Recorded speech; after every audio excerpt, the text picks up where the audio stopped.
talk about stuff. Well, then, now you can just preface it with like, "Hello, everybody. This is the Blurred Podcast, episode whatever, and this is not going to be a good episode. Just You know what? buckle Fuck it. down." We'll Absolutely do it gonna be. live. This is gonna be the best episode ever. Welcome back, everybody, to episode 12 of the Blurred Podcast. We are super excited to be here today. We missed last week because one of us was out touching grass, unfortunately. We've since spoken to that member of the podcast, and we've told them Certainly. if they miss another day, we will have to be facing some coaching sessions.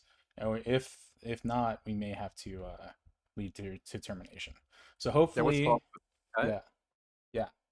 Hopefully no more misses. But Dex and Hegmoh are back today. Hegmoh got his written warning for going off script last time, so no more of that. Whoa, whoa, whoa, whoa, whoa. Mm-hmm. Mm-hmm. That was a misunderstanding. Also, I just want to make sure that it's clear that it's not just the coaching thing. Like there's the financial ramifications Mm-hmm. when people miss. Mm-hmm. So, there will be a payback scenario if Yes. they do get removed.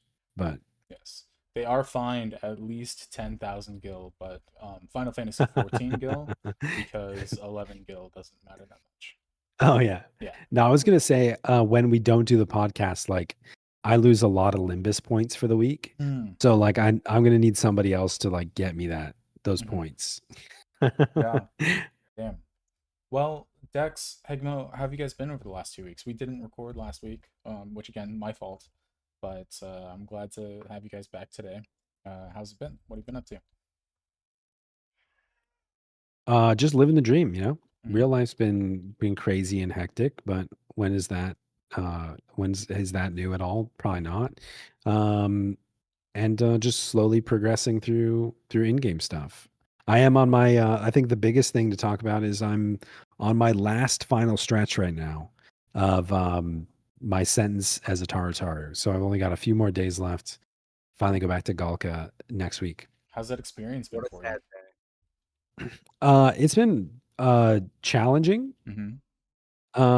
It I you know, I think that with any in-game race, in any game, in World of Warcraft and Final Fantasy and 11, 14, etc., there's always like this thing where you notice that like stereotypes form in that like you can tell that certain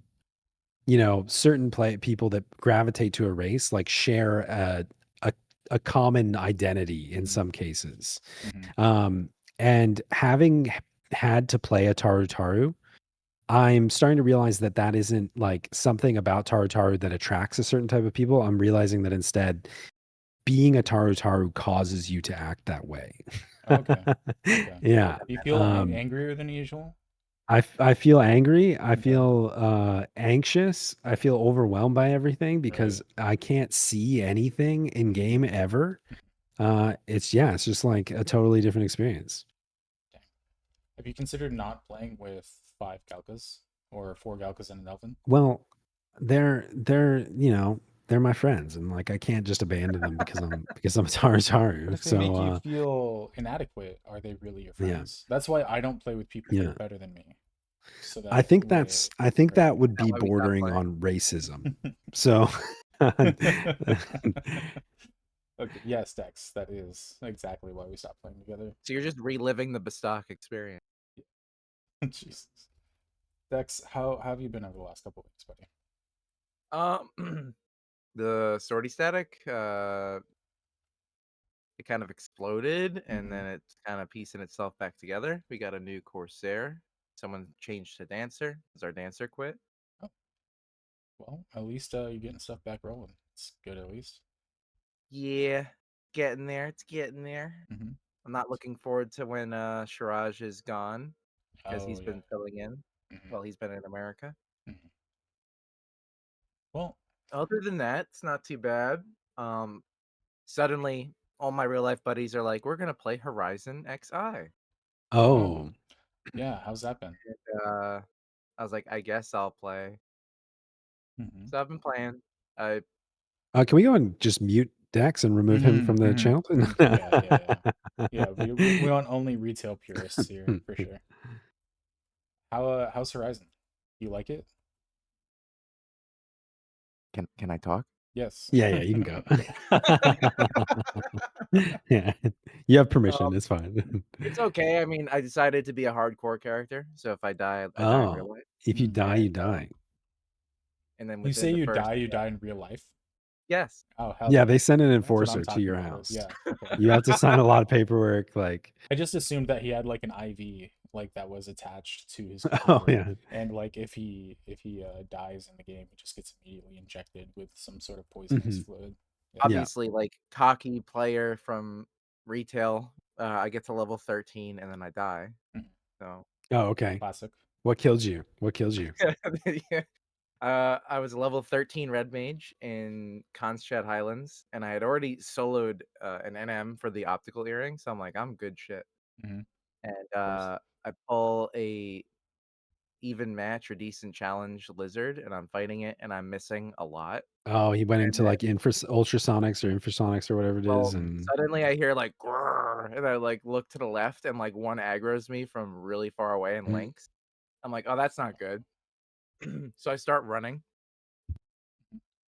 and then my buddy's like, you could just chain spell bind or chain spell cure yourself instead of running. I was like, you know what? You're right. So I chain spell bind and I get resisted 3 times in a oh row. my And I was god. like, Oh no. you gave me the worst advice ever. And I Oh no. probably died.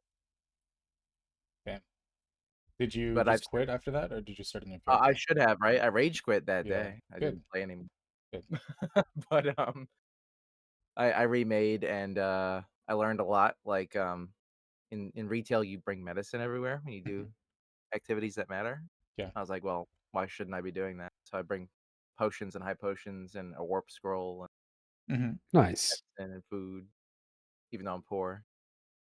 Does it take I mean, I remember doing that like back in the old day. Like, you wouldn't leave, before you left town, it'd be like, okay, do I have my instant warp scroll? Do I have my re-raise scroll? I've got my warp cudgels, still got charges. Okay. Like you'd go through your inventory a little bit. It's a lot more punishing if you don't have anything when you know you're slow as fuck. It's the True. biggest Yeah. drawback of that game, like the old school game. Mhm. It's Is just so slow. There's no is warps. her Terrible. yeah. Is Horizon on like the vintage movement speed, or are they Yeah, on the adjusted movement speed? no, Oh, really? The old school movement speed even. slow as fuck, boy. That's crazy. Um, you'll be happy to know my remake, my hardcore, is named Dex Proteus HC, Oh, sure, and sure. it's a Galka. Oh, that's Hell yeah, why nice. you wanted to feel like you were moving even slower. Is that why? I wanted to have more health and more vit so I wouldn't die Mm, again. okay. What job are you going on? Red Mage again? I'm Red Mage again, but I Okay. leveled every job to 10 first. Okay. So you wanted more health but no MP is the issue. Yeah, as a Red Mage, yep. Yeah, perfect. Love it. Cool. I got leaping boots on the second kill. Oh, nice. On the new Nice. character, or did you get him on New the old character. character and then lose him? And then die. Yeah. I just hit 18. I got all 3 crags and I got my sub job unlocked. Great. Nice. You And this is like are playing cruising. casually now and then just to hang out with the boys. Hmm. That's fun. Nice. When I hang out with the boys, I mean like hang out on the mic with them because they're 30 now. Yeah, exactly. Mm-hmm. I have a free login character. I might play it a little bit this weekend. I have a character that I made probably almost, I guess, 18 months ago or something like that. That I've never paid a subscription for. Wow. And I just paid the $10 and I log into it every login campaign. Hmm. I did Prometheans the other day. And yeah, she's actually a level 99 half mastered white mage with no sub job. Half mast. Um, yeah, I like the no sub job part. yeah. That's exciting. I'm thinking about changing to picking up Bard and getting Miracle Cheer because Ooh, she was able to Good log in idea. during the campaign for that. yeah, that sounds great. What server is this on? It's on Shiva. See, when I heard you say like Saturdays are now going to be like we play an alt on a silly server. Yeah, Hmm. That's what I was Mm. hoping. I mean, Shiva is a slave server, isn't it? Yeah, yeah. There's Well, we'll nothing talk silly about about that in it. response to the Oh email, yeah, I that's think. right. I But forgot that was one of the questions on there. yeah. Hmm. You want to dive But right into it? I did have that idea. I might do that at some point. Kind of like I know like Chelney. Chelney does like Iron Man stuff. I wouldn't go that far, but Mhm. I'm thinking about creating a new character that's like a weekend challenge mode where I I think, like do something random on yeah, a brand new fresh character. If you legitimately wanted to do that, I would be down. It'd be fun. yeah. Yeah. Chelney's his challenge that he's doing is super cool. It sounds super fun. And I enjoy watching it. Me For any Cool listeners enough to who's not fully familiar dive. with it, Chelney is a Twitch streamer who streams 11. He's doing a challenge he calls Iron Fantasy, which I think he pulled from RuneScape, if I'm not mistaken. And he everything is randomized, so he chooses a random job, a random race, and a random starting city, and then he's doing the storylines at the level cap.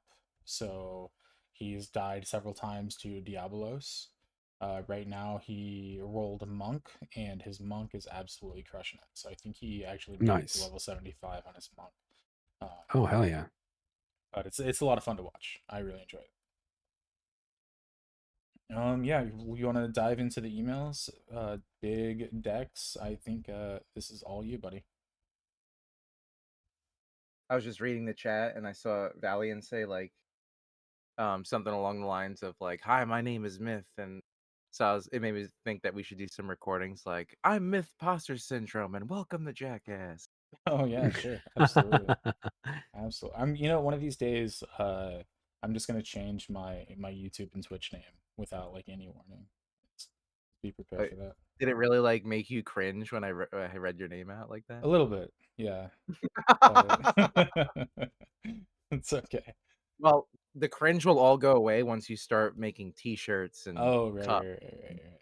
Oh yeah, you gotta get the merch and then you're stuck, Yeah, you know. but my merch will be like Gubu themed, but it won't It'll be have like an Mm. actual Gubu. It's going to be spelled differently for copyright reasons. So it'll be like a Gabu or Gabi, something Oh like that. I don't nice. know. We'll have to figure it. I'll have to take that up with my legal department. your name makes me I think that one of the Goobus should have Mhm. a straight jacket on. That's a good one. Oh, that would be a good one. I just wanted at one point the I Gubu but with the mouse pad. oh That's the nice. name for That's my one. smart. I like that. Goo So boob just flat. is what you could title that. Guboob. Um yeah, because Oh, it'd sure. be it's like the boob of a Yeah. mouse pad. Yeah. Okay. Yeah. There we go. I assume is what you're talking about. I at some point, like when I was in maybe late in high school, early in college, I made a drawing of Lou Goo Boo. Hmm. It was a Goo Boo that was dressed like Lou Boo from Dynasty Warriors. I don't know if that would be interesting to you at all. I don't know what that Uh, is, but okay. no, okay. Well, Yeah, sorry. somebody will get the reference. Yeah, for I sure. remember. I'm sure Dex knows I it. like Oh, Dynasty Like all Warriors. the references I don't understand, Dex 100% knows. So, You could just get a Goobu like armored up to look like him. okay. yeah. That's basically what it was. Hmm, hmm. Sounds great. That'd be pretty cool. All right, you want me to get right into it? Yeah, let's dive into our first email. I'm like skimming if I want to read out the person's name because it's their full name. Oh Oh yeah, yeah. Don't yeah, do that. don't let's try not to dox people. I just go to the bottom. Yeah. So we got a email from Lil Dell recently. Hmm. They read, "Hey guys, I've been enjoying listening to your podcast. Thank you. I think it's a great addition to Final Fantasy 11, and I think you have really great perspective that has been missed in other podcasts. What other podcasts? Got Um, full disclosure, I listen to it while I run, and I'm only on episode 8, Sortie. Oh, they're about to hit the break him. point and fall off. Yeah, They get, we better start pushing out the episodes, guys. Got to make sure that everybody has they're stuff to gonna listen hit the to. controversy in that one Yeah. episode, and they're not even gonna get to this response. Which Like, controversy? The one where I'm talking I shit don't about kids, know. or the I feel like there's got to be other ones too. I don't know. It's probably my fault, so I apologize for that. Yeah, I'm a somewhat returning player. About 3 years ago, I went part time, and since then, I took a fairly long break for school. Well, that's good for you. The link shell I'm in is very close group of people. However, as link shell members move to different games and other life situations, the link shell members that stayed built multiple tunes, 3 or more, sometimes 7, to accomplish Oh, the tasks the game has presented upon them. Mhm. And I'm not one of those people. So it's like me hanging out with Hegmoh. Yeah. Sure. I like playing the one tune, Lil Del, and I've made a second tune when I started to return, and it's got Geo to 900 skill, Mhm. and its core is to usable standards. Its white mage is a great pocket healer, and I've grabbed the Bonanza horn. However, hmm. I don't like playing multiple tunes at once. It takes away the fun, in my opinion. Furthermore, since all the people in my link shell use their alts to complete content, there's not much of a place for me anymore. Mm. I love helping players. It's what our link shell was originally designed for. I'm down I'm down running an event each week, or maybe every other week, as I have 3 kids and in school and work. There's a lot of content I've done and some I haven't. That is, I haven't done much Odyssey or Sortie, and as many only recently started on Limbus. Mm. Mhm. When I was part time, I joined a few Odyssey runs and got the gear I needed for Odyssey and from Odyssey, but never made the climb and barely upgraded anything. I have done a handful of sortie runs in a group, I'd say less than 10, and the rest were solo. I'd love to set something up myself, and some newer or needing players would join to do this with me. Well, hey there, Shiraj. Welcome in. Hello. You caught us mid email. Perfect. Well, I kind of want to there's still a lot more to read, Mhm. so I kind of want to address some stuff. Maybe Yeah. like maybe digest a little bit right now. Yeah. Sure. Yeah. Let's address So, that first so part. this player came back and all their buddies had filled their spot with themselves. Mhm. Yeah. um, So for me, the first thing that I will say is I will never or I will never try to convince somebody to multi-box. I Right. In general, I don't believe that is how the game is meant to be played. And for me, I have the most fun when I'm playing with the people that I like being around. So I don't think anybody should ever feel like you have to multi-box. I think the appeal of multi-boxing is exactly like someone in his shoes where he's got a very busy schedule. I'm the exact same way. I don't have the kids, thank God, but I Hmm. do go to school Here we and I go work. again. Here we go again. this new I episode do, all over again. but I do go to school. I work full time. My girlfriend has a kid that is sometimes around, and I like to do stuff. So for me, multi-boxing is tempting because now I don't have to go through the hardest part of Final Fantasy 11, which is scheduling. Hmm. Yeah, I think too. I know that the email also said that they haven't. They're still catching up on some of our episodes, and I think we Mhm. talk a little bit about this at some point Mhm. in one of the episodes that's to come. But I think that like I know a lot of people will set up a multi-box out of convenience, right? Right. Because like they don't have time to build parties or wait for people or sort through people all the time. So, but I think that most people that I know like would prefer to play with a player that's Right. thinking independently and all this other stuff. Yeah. Um and so like uh, I don't know. Without being, because I don't know the full story or the situation, but I would say like if your friends are multi-boxing and they're denying you places in a group, Those aren't good that friends. I would reassess that part Yeah. first. Definitely. But I think there's also a degree of like if you're a returning player and like um all the other stuff like what we've talked about before with maybe uh, thinking about what job you're playing. Like if you're like, I'm a returning player, I play thief, I'm not getting invites, like that could also be a part of it. Hmm. Um, and being a resource, like, you might need to gear up your red mage or your bard or something like that. A job that you don't play to be more of an asset to people and filling a slot in a party. But that's my first thought on it. Right. Yeah, I agree with that.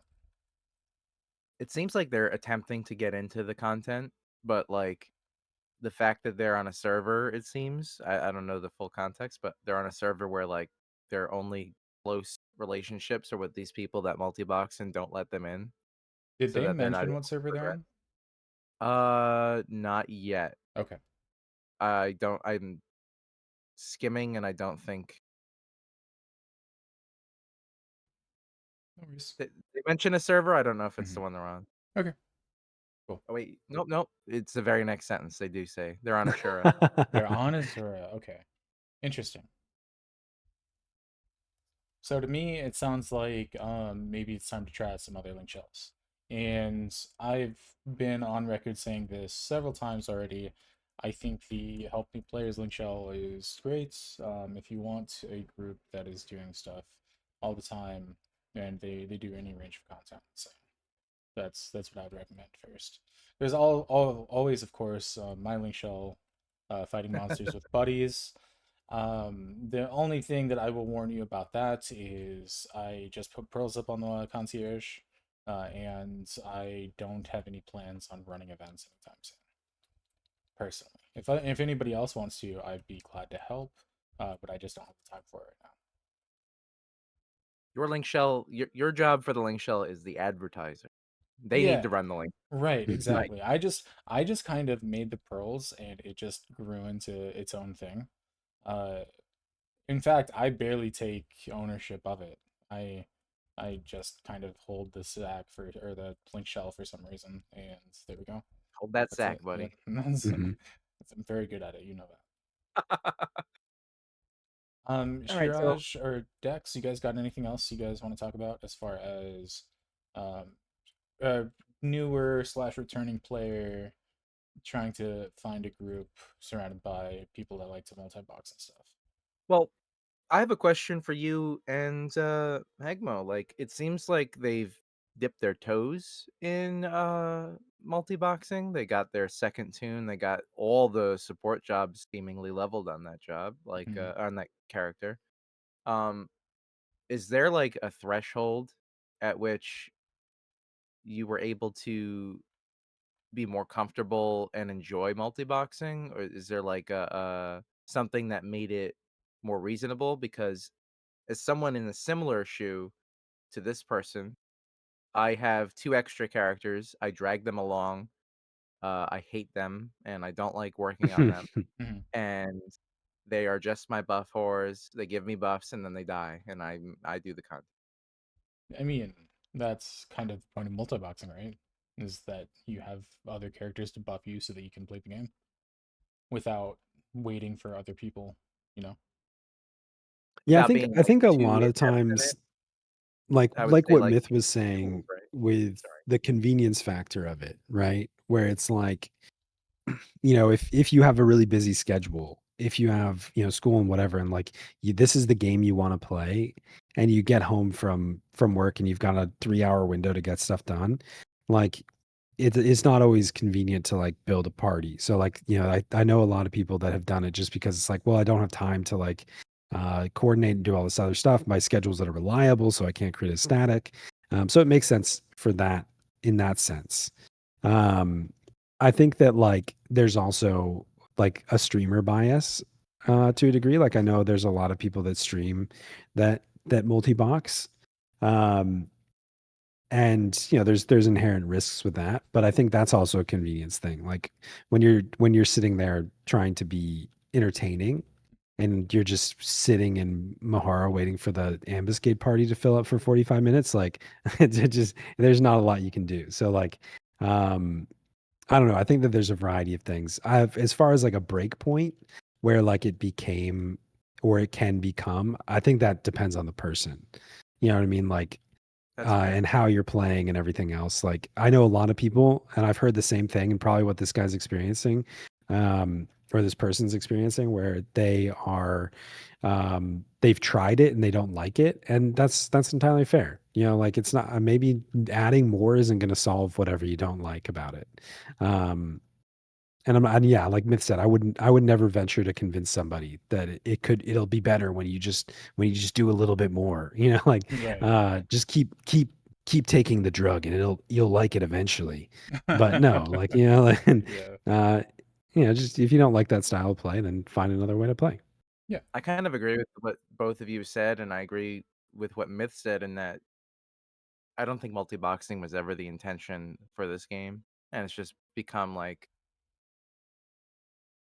some sort of ease of access for a lot of players, like a Right. convenience that everyone takes when they decide to do it. Um, but I think one of the biggest offenders for multi-boxing becoming so prevalent is ambuscade. Oh, really? I mean, like, ambuscade is pretty easy Hmm. with if you have a bunch of characters and they don't do much, but they do enough. Ambuscade is very easy to do. Sure. You don't need like highly coordinated alts. You just Hmm. need like basic alts. And then the reward structure with 6 times the loot rather than 1 times is Hmm. enormous. Yeah. There's a Well, huge depending on the incentive. month, like sometimes it's a huge pain in the ass. Um, some of those ambuscade fights to coordinate positioning and stuff, I could see being crazy difficult. Yeah, like some of them But where you have to split the party up. yeah, But in general, like compare doing that to doing like Odyssey. You'd rather play with yeah, real players for Odyssey. Oh, for sure. But you could shoehorn in some alts and get ambuscade done, even though it might be stressful. But then the incentive structure is like I'm getting 6 times the reward. Hmm. Can I be devil's advocate as well? Go for it. I think multi-boxing's only been really popular recently because of the recent program that got released a year or two ago. Yeah. And that's a topic that people can research on their own. Yeah. So, you want to go ahead and read the next Remainder of part the of the email? Sure.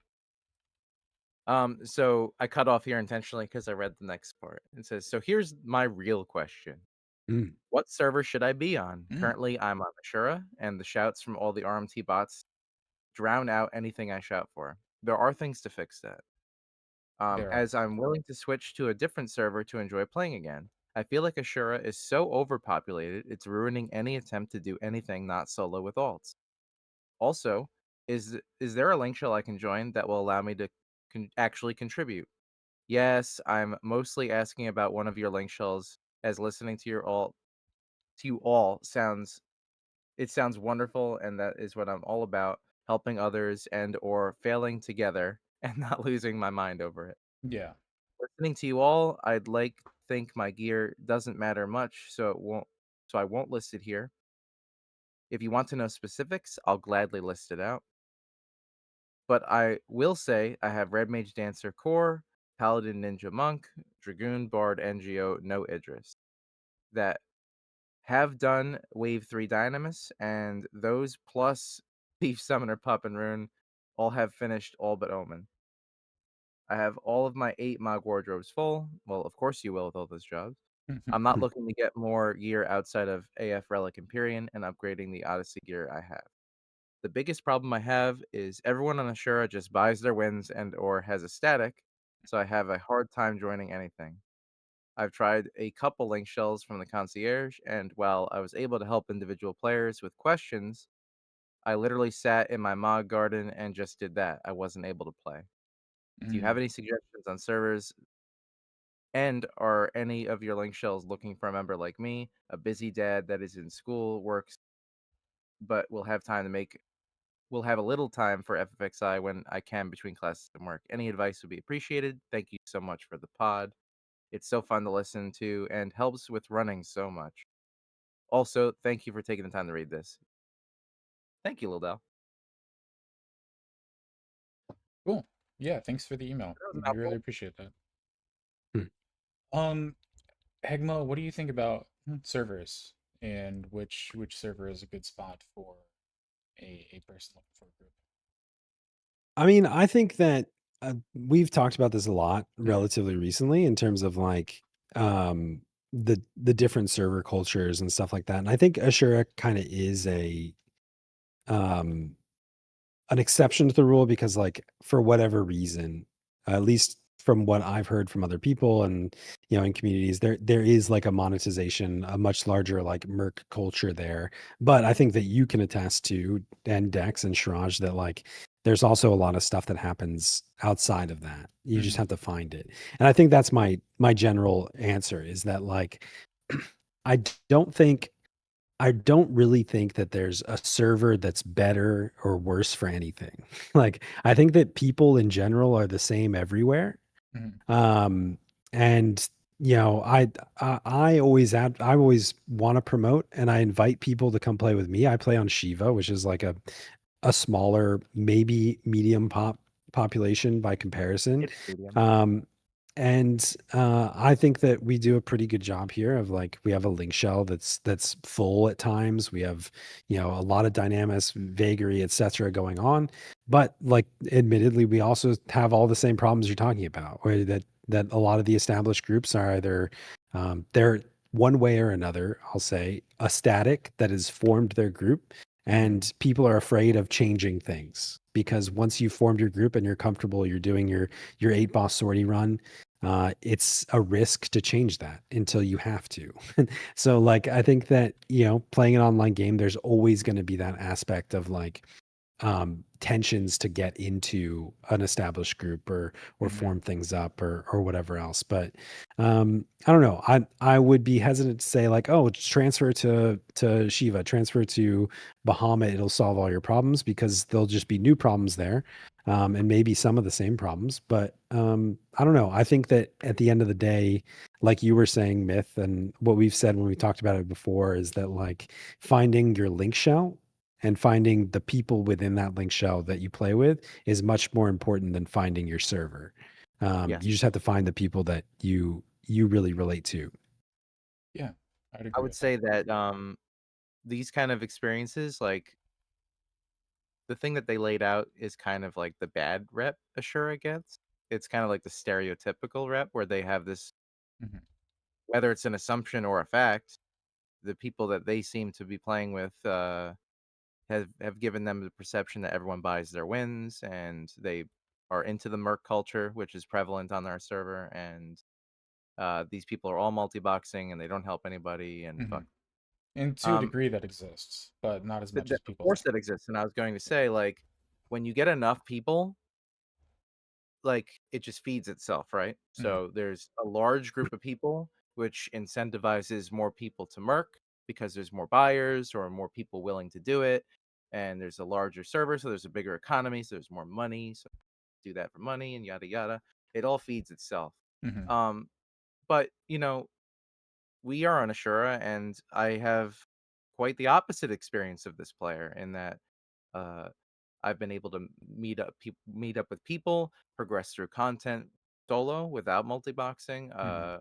You make groups, and they don't work out. You meet new people, you try out new people, you make statics, or you don't make statics. I help out people all the time when I get the opportunity to just do an NM or do an Odyssey or whatever, and they're not part of my static. I just shout groups all the time. Mhm. Um, they were talking about how all the RMT and yells are really obnoxious, and they are. That's never going anywhere. But that's kind of why Square Enix added that filter feature. So if you use third party, there's a third party tool, and if you use not third party, then there's that feature that you can really dive into to eliminate a lot of those nasty shouts that are annoying and make it hard to find Yeah. the yells you're looking for. Sorry, I was reading chat. I've never seen that professor said Ashura with B in the front of it. So basura, like That's garbage. fun. Yeah. To what you were saying, Hegmo, Shiva is absolutely a middle population server. Yeah. According to Auction House's database, which I don't know the accuracy, but it seems pretty accurate based pings. Mhm. Yeah. Um, you've got like 4,500 players, which is Mhm. double that of Cerberus, Sylph. Mhm. Um, at the top is Ashura. They're closed down now, and they still got like 14,400, 500 I players. hear Bahamut's Right closing behind in. that right behind that Yeah, is Bahamut Bahamut is at 12. It's 12,000. really close. We Yeah. looked at it yesterday on stream, and I was like shocked how close Bahamut is. Mhm. And I Well, I think that's think a another lot of the players are being made there, right? yeah. Because of the closing. Yeah. And I would say too, like this is a really hard time to ask that question because there's such a shakeup in server populations right now. I'm sure that after this next 2 weeks, we might see even more. This is the first discount campaign for cheaper server transfers since Ashura was temporarily locked down. So we may see more mix up in terms of where people are. I think they just put out an update addendum to that closing. Oh, really? They not? I want to look it up now so I can read it. Bahamut's getting rough. Yeah, I've heard that there's a lot of activity going on there. You want me to read it? Because it's right here. Yeah, go for it. Update regarding character creating alt characters on the Ashura world. Fujito here. First off, thank you for the help. As previously mentioned, we shut down Ashura. Therefore, this notification is to inform you of our plans for these players who have already had a character on Ashura world and are unable to create additional alts. So apparently, if you're on our server, you can't make an alt anymore. Yeah, and they said they had initially said that that wasn't the case. That if you had an alt, you would be able to, or you had a character established on Ashura, you'd be able to create a new character there. Yeah. Not like same account, etc. Nothing nefarious, but yeah. And then apparently, as soon as it went live, people were saying that wasn't the case. From my understanding of this reading, if I were to delete Dexmo on Shiva, I would not be able to make a character with that character slot on Ashura. Yes. It's full. That's what it sounds like. Right.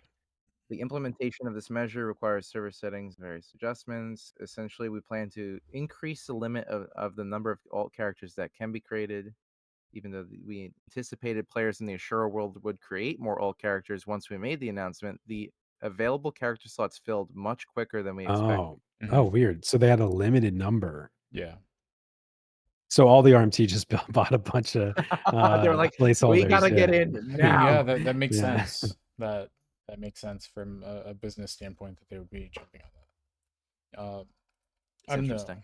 As far as Ozura goes, I've told Shiash this before. I always say this joke when I play with people on Ozura in what I consider the end game community, because I'll give an example. I have a friend that came over and we did her Bumba V25 clear, and then a couple other of like the tier 3s that she needed.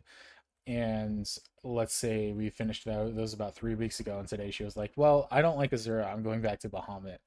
And I've seen that. yeah, I've seen that. The fucking traitor. yeah, and I kind of gave her shit about it, like jokingly. Yeah.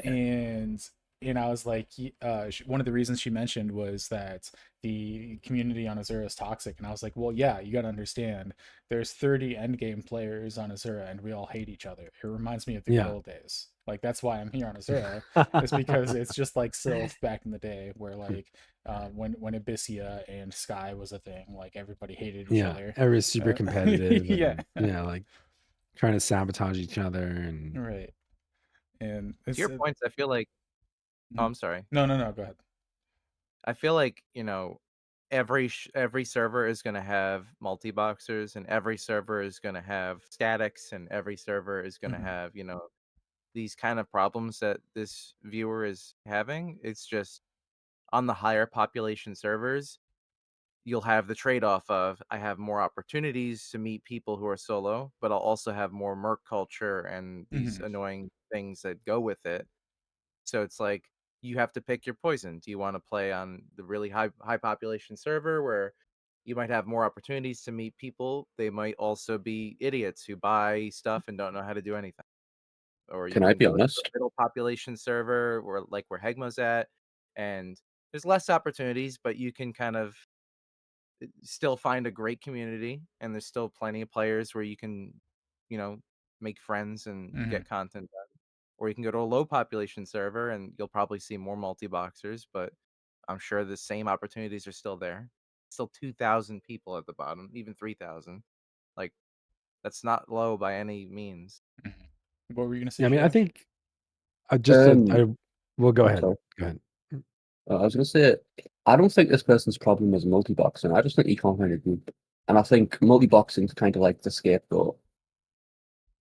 Yeah.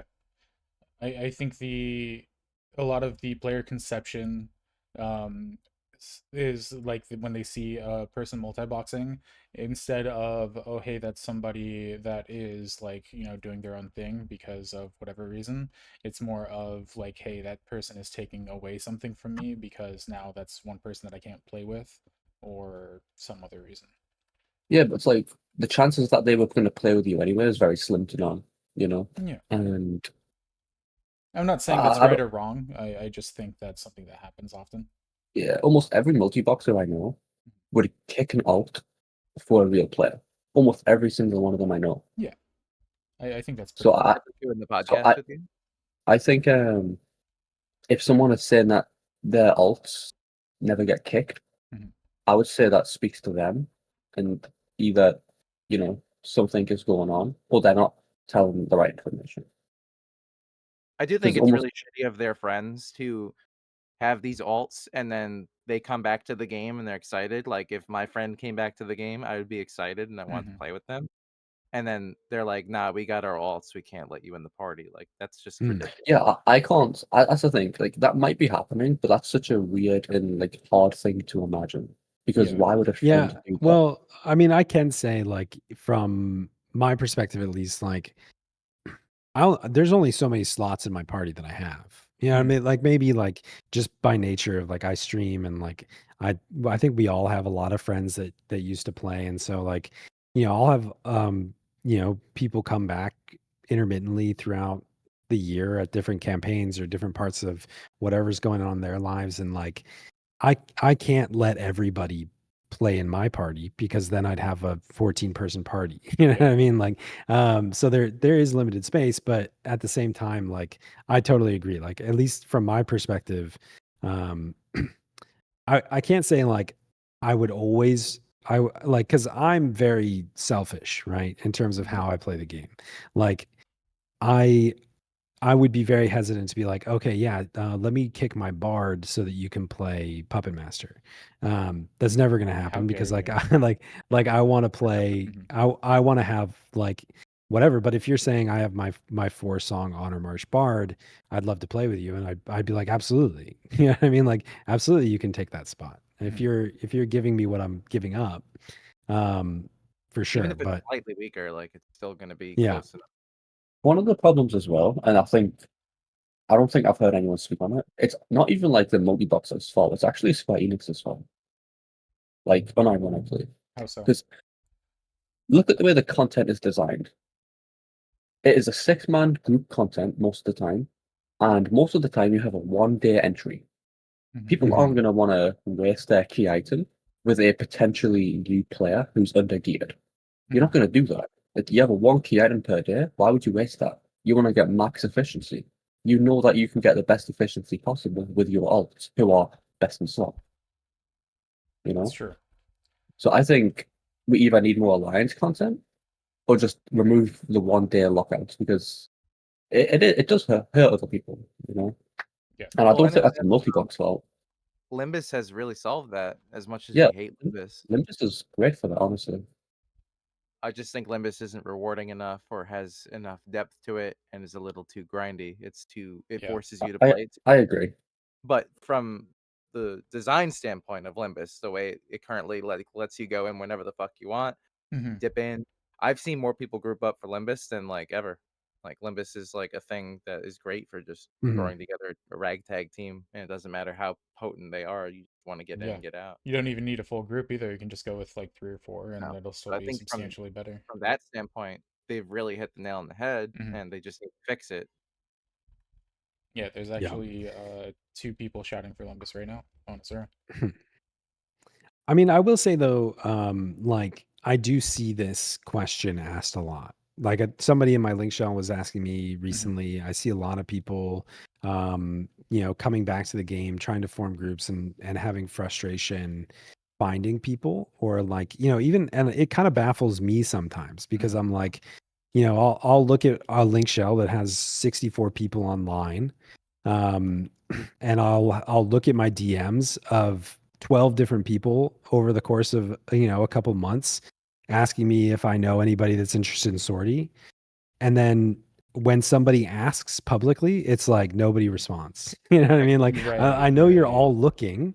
Why aren't you grouping up? And so, like, what is the I can like? actually And comment on that. I never know the solution. I don't know what to recommend. Like, what is it that like players can do better to better form groups? Is it like, you know, there used to be like Final Fantasy 11 or I remember using Final Fantasy 14's Mhm. recruitment Reddit, where like there'd be, you go and post a post on, you get people responding, and it was pretty successful. Is it an auction house forum that needs to be built up? Is it a you know, something like that, a third party resource where people can look for group, or like, what is it that can be done better? Because it does seem like there's a lot of people looking, and it's so hard still to get people aligned. I'd say more people need to become leaders, like step up. Yeah. If you want to That's get stuff exactly what I was done, gonna you say. need to step up. Mhm. Like people need to be more decisive because I've noticed a lot of time when I go like sometimes I'll go help someone, right, and I'll say to them like asking in link shell like I might do something but they don't know what it is, and they'll just be like, oh yeah, I might do this general vague event. Mhm. They don't mention any jobs, they don't mention anything specific. They're just like they might go do it but there's no real intention there. And as soon as I offer to help them, and I shout for them or ask a link shout for them. I say, I want to do this NM. I need Mhm. these specific jobs. It's laid out plain English. Right. People join because people know what they want. People know what they need. So it's like, there's no guessing game. It's just very decisive, very accurate. Yeah, I think too, like it not even beyond the decisiveness of it, and like I think it's a signal when somebody says, "I need four Yes, it's people for confidence. sortie." It's I like if you say, "I need four more members for sortie." Mhm. If when I read that, I'm like, okay, so wait, are you taking puppet masters? Are you taking, you know, like thieves? Yeah, But when they say like we need bardcore warrior red mage, I'm like, oh, okay, they're doing melee strat. I'm familiar with that. They know what comp they need. That's, you know, that you're giving me the confidence that you are going to yes, be a successful group. Yeah. and that's Yeah, what people look for. I think we've Yeah. talked about being clear about what your intentions are. I think we talked about that on a couple episodes back where, you know, people are shouting for quote unquote casual sortie runs on Azura and saying, hey, this is a casual run. The objective is to 5 or 6 boss and stuff like that. Yeah. So that really like clearly opens it up for building the groups. Um for this email in particular, since I don't want to get too far off the rails into that particular Mhm. topic, because we're talking about trying to find like a link shell or something that's active. There's several link shells I know that are active on Azura. We have I already said this again. Help new players is active. I know Bees Knees is active. The Final Fantasy 11 Reddit Discord has link shells advertising all the time. A lot of them right now that are advertising are on the Bahamut server, and I've heard great things about people that play on Mm, Bahamut. I've heard that the nice. population over there is super helpful. Um, I think my biggest recommendation would be try new link shells. Put yourself out there. Try to join as many groups as you can. And if you want to find a new server because Azura is not doing it for you, my recommendation would be either one, make a connection on someone with a smaller server that you can join, or go to Bahamut. Yeah. Yeah, I think there's a few streamers that stream from other servers, and like Mhm. that, you know, we do this through YouTube mostly, but like I stream, I know Chalney streams, I know Velner streams from, you know, like then these are all Yeah. people that aren't on Ashura. Mhm. And so like even if you're not into like the Twitch culture, or like you don't usually watch there, you know, just like watch a few streams and just like see how they play and see how their link shell works and what kind of events they do. Yeah. And it could be a good way to kind of be introduced to how other people are playing, perhaps. I think it's important to put a word of caution out there for streamers as well. If you join a stream and you like start building a rapport with the streamer and stuff, we love that. But we're also generally busy people that are already kind of like doing our thing. So I wouldn't Mm, expect a streamer to just have an open available spot for you Oh unless yeah, you that's what I like was gonna say. yeah I was saying more of like observing, not right. I wouldn't say track down a streamer and infiltrate their Mhm. group. Don't Yeah, do that. that people try to do that pretty frequently. Yeah. And I always feel bad because I just don't have the time or the space for everybody in the community. I'm sure you've had that Yeah. happen as well, like no. Yeah. What's best is when those communities like latch onto a streamer, but Mhm. form a pocket community, not like rely on the streamer. Hmm. Yeah, that's the best way to do it. That's why I like the link shell that I'm in because they are active. They do like put stuff together, but most of the time it's not scheduled stuff. It's just like, hey, there's people around in the evening. We did some helms the other day because somebody needed helms. Jirash helped put that group together, and it was a fun time. Nice. I heard you got most of it done. Yeah, we need to do Zerd still because I wasn't around when. So what happened is they tried to kill Zerd without me. It was their first mistake, and then they just kept. We try to do any content without you. That was the mistake. Yeah, Well, yeah. So you I can do it I again. helped Oh, them with Albumin and Shaw, and then I had to go because I had to go to bed, and they kept going, and it just went downhill from there, unfortunately. it's I was tough for actually me. Like if you guys do it midweek, I can't because of work. But if it's on the weekend, I can. Yeah. I was supposed to help them yesterday, but then I had that connection issue and I couldn't get online. So I felt so bad, bro. Don't worry about it. Do we have any more of this email, or should we move on to the second one? Is there more? We can move on. I think we've kind of addressed all their points, and Okay. It's only the only taken thing I would us. say is Mhm, they seem to have a ton of jobs, and mhm, maybe if they focused more on a few of them, they would mm, they'd have Honestly, more. I think that's the right thing because if you have so many jobs, that means you're kind of mediocre on everything instead of a specialty on one or two. mhm. I don't know if that's completely true, but Well, that's if someone who's struggling to general. find a group, I would assume that. I Yeah, If yeah someone who's like fully best in slot on like multiple jobs, then okay, maybe different. yeah. Well, But I they mean, already have a I would also say that like having the versatility and being familiar with a lot of jobs is super valuable in Final Fantasy 11. Just Mhm, the way that like the game is designed right now, it encourages that, and that having that flexibility can also be a huge benefit. And as long as you're willing to use that flexibility for the group mhm. that wants to recruit you. yeah. When Like somebody if they comes want to you to and do they're like, "Yeah, Odyssey, we really need a red mage," and you're like, "Ooh, I hate playing red mage, even though I have it." You know what I mean? Like that's different. But Right, if they're right. doing Odyssey and they do a boss, and it's like we actually need this yeah, job, they might have a decent that job, Mhm. and it might not take much to get it up to speed. Yeah, I agree with that. I'd say it's easier to build a second or third or fourth job once you have a solid foundation in place with one or two yes. really good jobs. Mm, But yeah, like nice. one thing I noticed is like a lot of people, especially on the returning side, Hmm, they they have a lot of jobs level 99 hmm. and mediocrely geared, right? I'm talking like 2 to 3 song bard, and they're trying to do endgame or a Right, +5 Corsair, you know, like right. it's geared, but they don't know what kind of level gear you need for the endgame events, Hmm. Yeah. and they just Yeah, think I they think have the job. we've talked about that too, like in previous episodes, and like I think they mentioned they're still catching up, but like that's the other thing is like if you have a 2 or 3 song bard, look into how you can join a group that can help you finish that. You know what I Hmm. mean? Yeah, Like, definitely. it's much harder to jump into it because there. I think in general, and it's not just an Ashura thing. I think it's a game wide thing. Hmm. Um, there's an elitism we're used to having a 4 song honor march aria bard, and so like like that becomes the standard in a lot of You ways. become accustomed to a certain People, standard of living.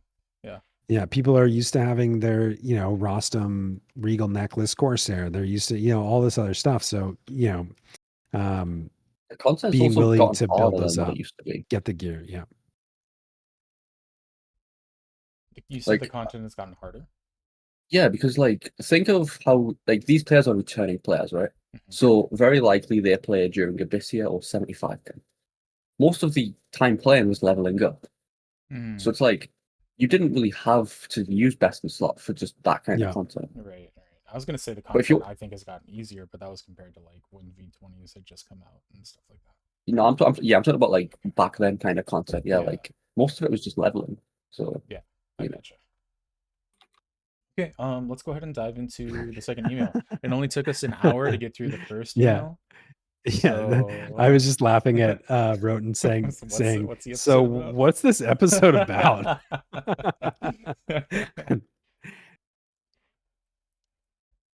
All right, That's you want to hilarious. jump right into the second Yeah, one? let's do it. All right, this one's from Lich Please. I like that name. That's a good one. I might have thrown a lot of stuff in here in case you wanted to discuss any of it. You by no means have to answer all of it, Mhm. or any for that matter. Haha. Hey y'all, Lich Please here. Been enjoying the podcast, although I have one critique, and it's that no matter how well I clean my screen, it's still so fuzzy. Ooh, I just got the name. Blurred. Got him. Terrible opening joke aside, I have a Okay. personal question and We can more move on. general No. questions for you guys. At least he's self-aware, right? Yeah. I am a new returning player that mostly just leveled back in 2006 with a couple months back in 2011. I joined some friends with the Mogbonanza event, hell yeah, with my bard character getting Miracle Cheer, and my dancer There you still go. hasn't picked a weapon yet.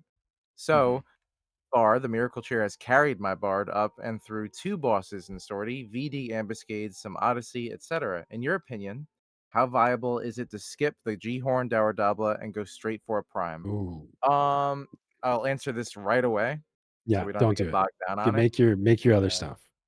Unless I the would only never time I would skip.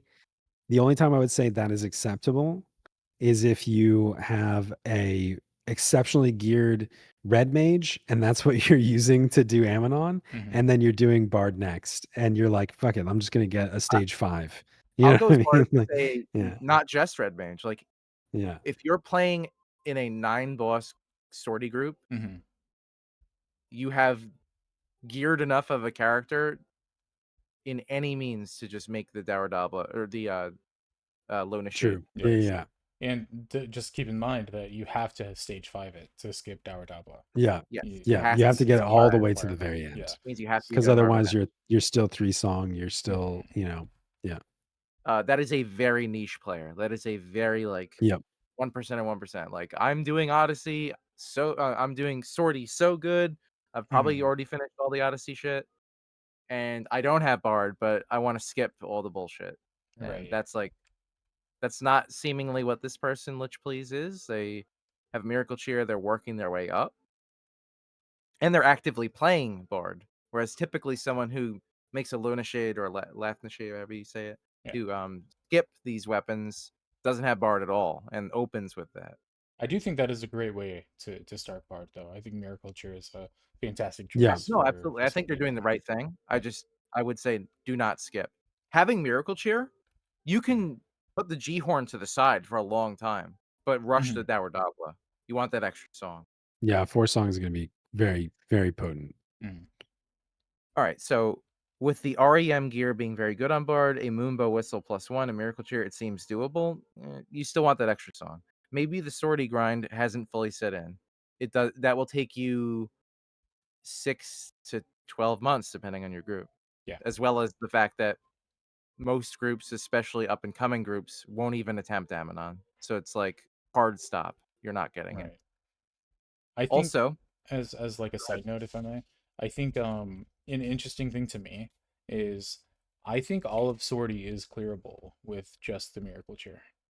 Is it going to be optimal? Absolutely not. And that's the thing, is you're probably not going to be invited to a party that's doing 8 to 9 boss with just that. Yeah. But I think if you were like just had 5 friends and you were just like, no, I'm not going to do that, I'm pretty sure you could kill all of the bosses with I think you're just being that. too lenient. I think it's a lot more viable than you're saying. Okay. I definitely agree. It's you can definitely clear it. Yeah. Shiraj can Yeah. attest. Yeah. Dex accidentally used Miracle's Cheer for most of the Sortie for run one Ammonon. time. Yeah, Ammonon. and that's Yeah, what I'm and saying. is, Ammonon. like, you can definitely do it. I just don't think it's not going to be optimal. Are you gonna notice it? Maybe Without not. going on like a Bard tangent, because like I've really mathed out and min-maxed my sortie runs as the bard. I'm the daily static bard. I use Miracle Cheer every day at a specific point in the run to maximize our efficiency time wise. Where like the weakness of losing a potency from Galahorn is not noticed because I'm mostly dragging those 15-minute songs upstairs. But because I use Miracle Cheer on a toggle, I can sometimes forget to untoggle it. And Yeah. I've sung songs for Ammonon with Miracle Cheer on. I was like, how come they're oops. But that just means you got 15 minutes Soul Voice songs. But that being said, There you we go. didn't notice the damage loss. Yeah. I wouldn't be surprised if you hit attack cap with Miracle Without, Cheer. yeah. Bolster Geo and Yeah. defense down and Dia and everything. Like, it's not that big a difference. Yeah, absolutely. Where was I? The whistle, yeah. Also, have your opinions on Mag Bonanza weapons changed since they came out? Not really. I can't speak for you guys. I think in the overall picture, I think the Onion Sword was probably a little bit overhyped. Yep. But Way too overhyped. But I know some people that really like it still. I'm not saying it's bad. Like I think And the Wizard Rod was underhyped. yeah, and that's what I said on the episode that we did with when it was just me and Dex. I was like, I was trying to hype up Wizard's Rod as much as possible, and people kept arguing with me about it. But I thought Wizard's Rod was really cool. Turns out that seems to be correct. And Onion Sword, I think, is specifically good for Dancer, and struggles with Maybe some Red other Mage. jobs. Yeah, Red I Mage, think our Red Mage with episodes tempo. turned out to be definitive and factual and science-based, Yeah, as it always is. yeah. Nothing we've ever said has ever been wrong on this podcast. Oh, I No, see. never. Right. I just Absolutely skimmed factual. ahead. I see why they're asking. Yeah.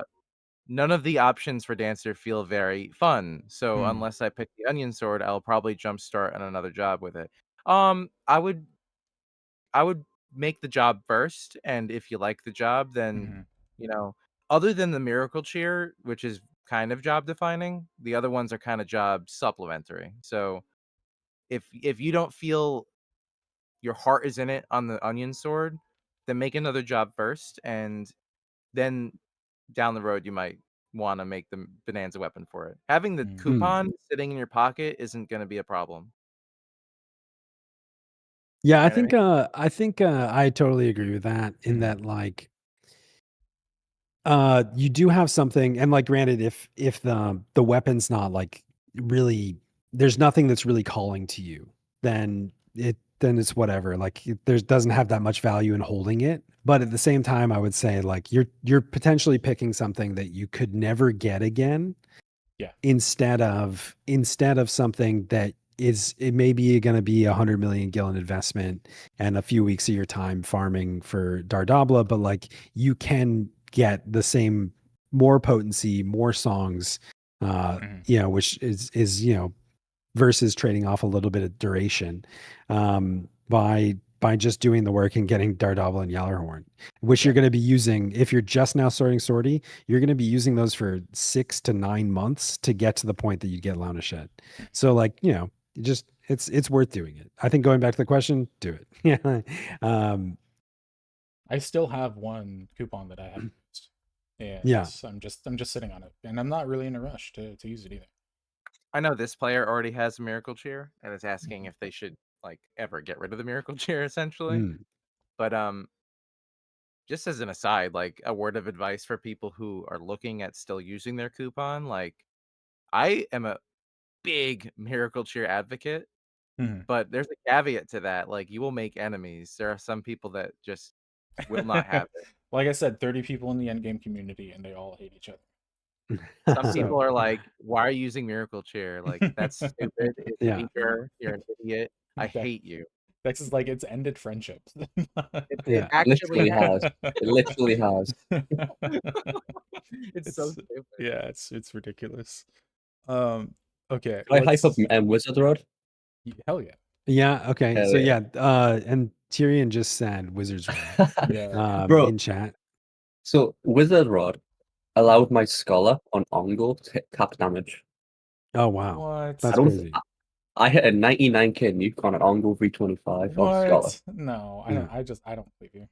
I don't Bro. care. I can't even hit 99k on my black mage, and I have a pretty fucking So- good black mage. What you're telling me is we can sub out Black Mage for something. No. Yeah. Because like this was during Wake, during Bolster, Yeah. you know. Yeah. But like Sure. it was just such a good nuke. That's crazy. I've never hit it again, but I've hit a 70k. Yeah. But it was so Oh, is nice that- hitting that. Is that the Damn. tier list we have to do? Do we now have to do the Mog Bonanza weapon tier list? We have it. That was Oh, You just weren't okay. there. Oh. There. Dude, Well, can now that you redo it have with clear Hegmoh. perspective, Yeah, no, we have perspective, and redo good it with opinions. Hegmoh. Uh-huh. Even though we haven't done other That was, weapons. that was the very first recording we ever did. It was just me and Nice. Dex. It was supposed to be me, Dex, and Traj, or me, Myth, and Traj. Yeah, but as usual, Shiro shows up at the last minute. Mhm. Look, my bad. My bad. Before Alright. I finish, Yeah, I mean, I email, I would say like yeah. just like my thoughts on reading these emails and how it's been. Like I like reading these, and we get typically like one a week. You guys should respond more. Please send us more emails. I like Mhm. reading them. Mhm. Fun to chit chat back and forth. Mhm. But maybe we should let them build up and make a whole episode of just like advice and call it the advice episode. Yeah. We'll call it the how to not be bad episode. Yeah, you can tune in for that one. Yeah, exactly. We gotta like get the rage bait so that people will click on the title. Getting good with the Blurred Boys. Yeah. Oh man. All right, back to the email. Yes.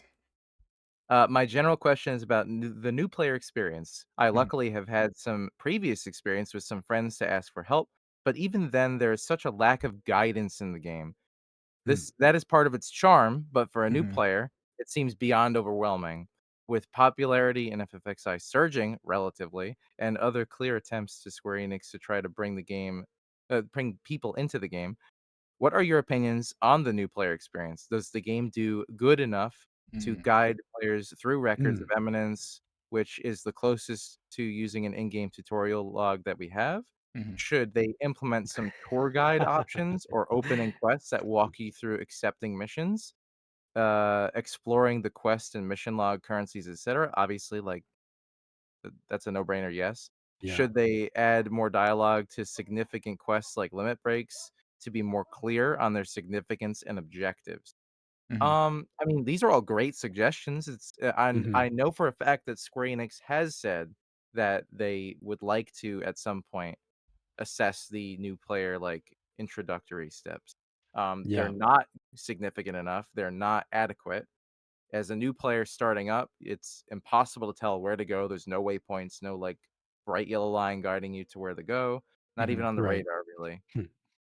Yeah, Um, somebody actually came into chat yesterday while I was streaming, and they were talking about, oh, I'm downloading the game right now. I was gonna try, playing on a private server, but I saw it was on sale, so I'm trying it out. And then like 10 minutes later, they're like, all right, I'm in. Mhm. And then 3 minutes after that, they're like, what the fuck? I talked to every NPC in the starting area. Remember I can't that. get a quest. What's going on? And then I never heard from them They again. just disappeared. They're like, fuck this game. I'm done. clear as someone who's Yeah. just made a new character on Horizon, which is like the retro, old school, harder, slower experience, but like with modern updates. Mhm. It's even the private servers are not helpful in this Yeah. regard. This is a Final Fantasy 11 problem, not a Mhm. retail versus not retail problem. Yeah. Yeah. There is almost no help. There's some quality of life in that, ROEs exist, Mhm. but you as a new player, you don't know to look for that. Right. In Horizon, I don't know if this is in retail, but in Horizon, if you talk to one of the gate guards, there's like a tutorial quest that says, "Oh, go use a food. Okay, come back. Mhm. Now go Yeah. to the Yeah. auction house. Come back. Okay, here's an XP ring." But even that is like not very helpful, and you don't Yeah. know to go to that NPC in the first place. Right. That's in retail as well, yeah. It is, but Yeah, like you get you don't know how would you know to go to him in the first place? It doesn't point you there. There's no like Well, yeah, there's waypoint. no incentive. And I think that's the problem with 11 in general, right? Is that to, it is to be fair, it it's a does actually tell you. pre Oh, it does. It tells you like go But to this NPC. it Yeah. tells you one, like at least in Sandy, it's like I'm pretty sure the NPC's name's like Alone or something. And it says like you might want to go speak to the NPC alone after you do something first. So you need to do something first, and then it tells you to go there. But it just says a name, and it Yeah, says, Yeah. go speak to them. It's like, where? What? Yeah. it's not very Cool. helpful in that regard. Yeah, and I think So- that like this is a problem with Final Fantasy 11 in that like it's a pre World of Warcraft. Like we don't have a lot of the innovation that came with World of Warcraft in terms of how it does quest logs and everything else. And like unfortunately, like this is still in the era of RPGs and it hasn't evolved ever, where like you were expected to have the strategy guide by your side, or you know what I mean? Like to a lot of people currently that's BG Wiki or something like that. Right. Like it's a wiki game, because if you, I mean, some of the quests too, like if you tried to figure out what the step is, read all the dialogue, the way they're designed is silly in that it's like kind of like a quiz, like a test every time to figure out where you're supposed to go. Yeah. So yeah, So- it's a problem with the game in general. Delian has mentioned in the chat that when you start a character, it pops the map up intentionally and does like a little waypoint for when Oh, the like guy. okay. Right. Well, But, that's for say something that's not good else. That is for the adventure coupon where you get like 50 Yeah. gil from it. Yeah. That's also It's worthless. super No matter helpful. where you are, that's worthless. Yeah. It's not enough. And they s- can't make it more gil because RMT would just make characters over and over. Oh, for sure. So a while back, relatively recently, my girlfriend started trying to play the game. So we did Okay. 2 iterations. The first one, I basically just had her follow me around. We did the like traditional leveling experience. I was just like, hey, just follow me and do what I do. She didn't learn anything from the game. So we tried it again, and this time I went the complete opposite direction. We're level 1 in Bastock Mines, and I was like, okay, here's the BG Wiki page. You tell me what to do first. And then she promptly quit the game. So I don't think I don't think I'm Yeah. a good one to talk about the new player experience, because I feel like I'm so far disconnected from it that I don't even like know how to address it. Like it is what it is to me. It just exists and it will never change, probably. Yeah. Yeah, and I don't know. I think that they would have to redo a lot of like the core foundation of the game. I think there is an element of like it's so mind-boggling. Like when Voracious Resurgence was coming out, or like when Sortie came out, the way the community, how quickly guides were put up and like, oh, talk to this NPC and then that Right. NPC and then go over here, get a Roland Berry 420, like it's just like, how did anybody figure this out? My mind has always is been impressive, but boggled yeah. by that stuff. Yeah. Yeah. But that's just the nature of the game, and I think they would have to rework a lot. And I don't think it'll ever change, but I think it would be great to implement some sort of system that does a real kind of tutorial walkthrough of like, maybe you don't zone into the Bastock markets or Bastock mines or whatever, and you zone into like World of Warcraft does this now, where you zone into a little training encounter. Your character's created, you're on like a little airship, and they teach you how to target something, how to attack, how to use your ability. I think that would go a long way. But Yeah. On the other hand, counter argument to that is that I want new players hazed the same way I was when I came up. So I don't want it changed. yeah.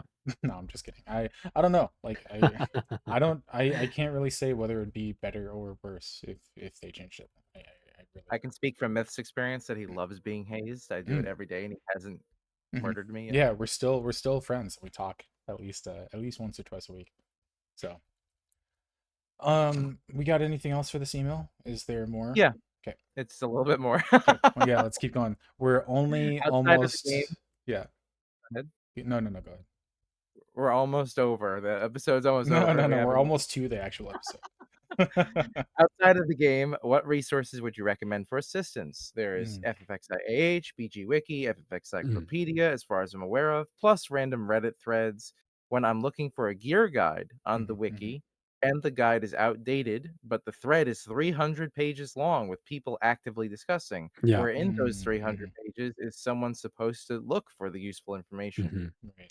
So my that first recommendation would be go to YouTube and type in Myth Posture Syndrome and check out the Blurred XI podcast. To be fair, like, I don't know if you're being like snarky, but you also have gear guides on your channel.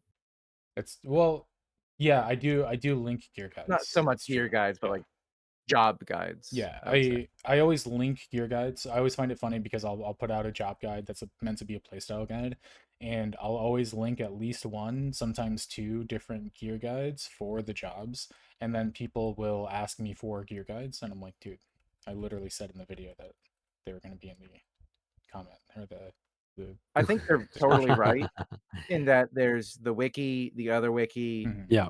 Like I go BG Wiki first always. If Yep. it Yep. has a hole or the information isn't like good enough, I'll check Clopedia to see Yeah. if there's something that got deleted on Wiki or it was never transferred or there's like Mhm. more details or anecdotes on that website. Sometimes like you'll look for testimonials and BG Wiki won't have any, but you go to Mhm. Clopedia and there's like a lot of Yeah. information under a mob. I'll be honest, I If haven't used Clopedia in years. I like checking it here and Yeah. there. I think that BG Wiki is much more comprehensive in terms of like the amount of content that they cover.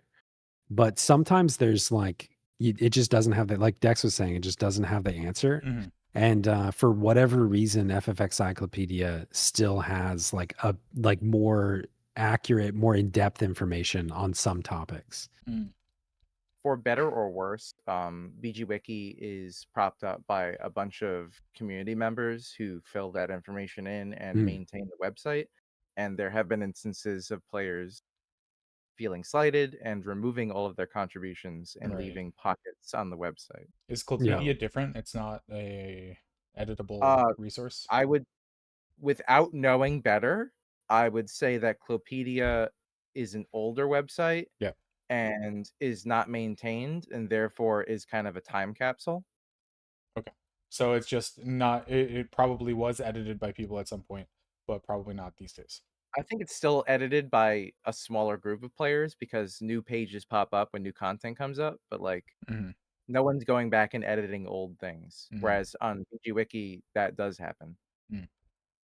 for whatever reason. Yeah.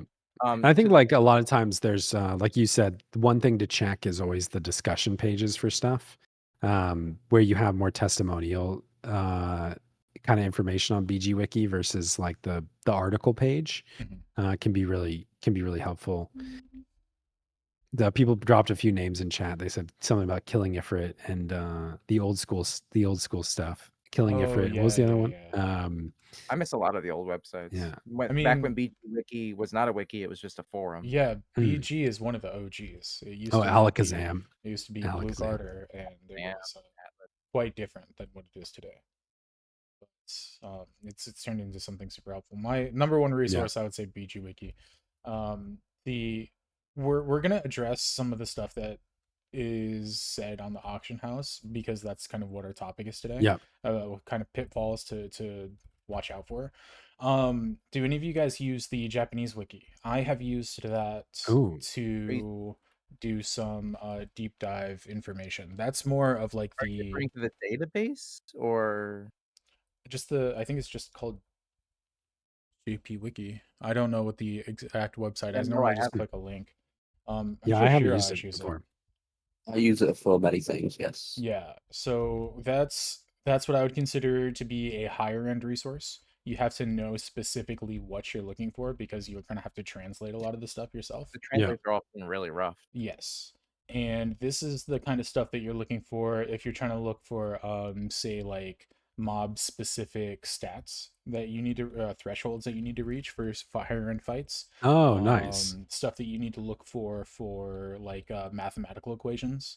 If you are looking for like ongo int, that's a really good place to look for those kind of stats. I'm sure Shiraj has some other stuff that he uses it for as well. Yeah. You use Yeah, that's that awesome. to find the pdiff cap for stuff like that. Not exactly. I use a lot of the GP wiki for the resistance rankings of like normal content. Although I do now have a spreadsheet Mhm. of the resistor rankings of most fights. Mm. That's not actually on the wiki, which is nice. And when are you gonna put that on BG Wiki? Yeah, why aren't you putting that up? Share the Yeah. information, Shiraj. I don't want to. Okay. To be fair, like if we get one of these wiki moderators to come on and talk about it. I don't know Mhm. if it's specifically one person or another, but like I've wanted to edit things before, and it's not easy. Yeah, BG Wiki is not Mm. very friendly to users that are not familiar with how the program works. I'm sure that's beneficial in that a lot of nonsense doesn't get put up on the site, but Mhm. also like well-intentioned people have this like huge stopgap Yeah. in front of them. Yeah, it's not just a click and then you just put in the information. There's a lot of like little coding things that you have to learn. And as Yeah. someone who's really stupid and bad with computers, that is why I will never edit When they anything in added BG Wiki. the ROEs for sortie with the +2 chest, Mhm. I added all of that to the page Wow. with the links and everything, and it Mhm. took longer than I wanted to say because I had to like skim through the code and copy paste what was a previous template and then make sure everything worked right. Mhm. And then I noticed like a week later, someone had deleted my contribution and like re-uploaded it like slightly cleaner. Mm. Like, okay, cool. Thanks. Yeah. Glad I Well, did that.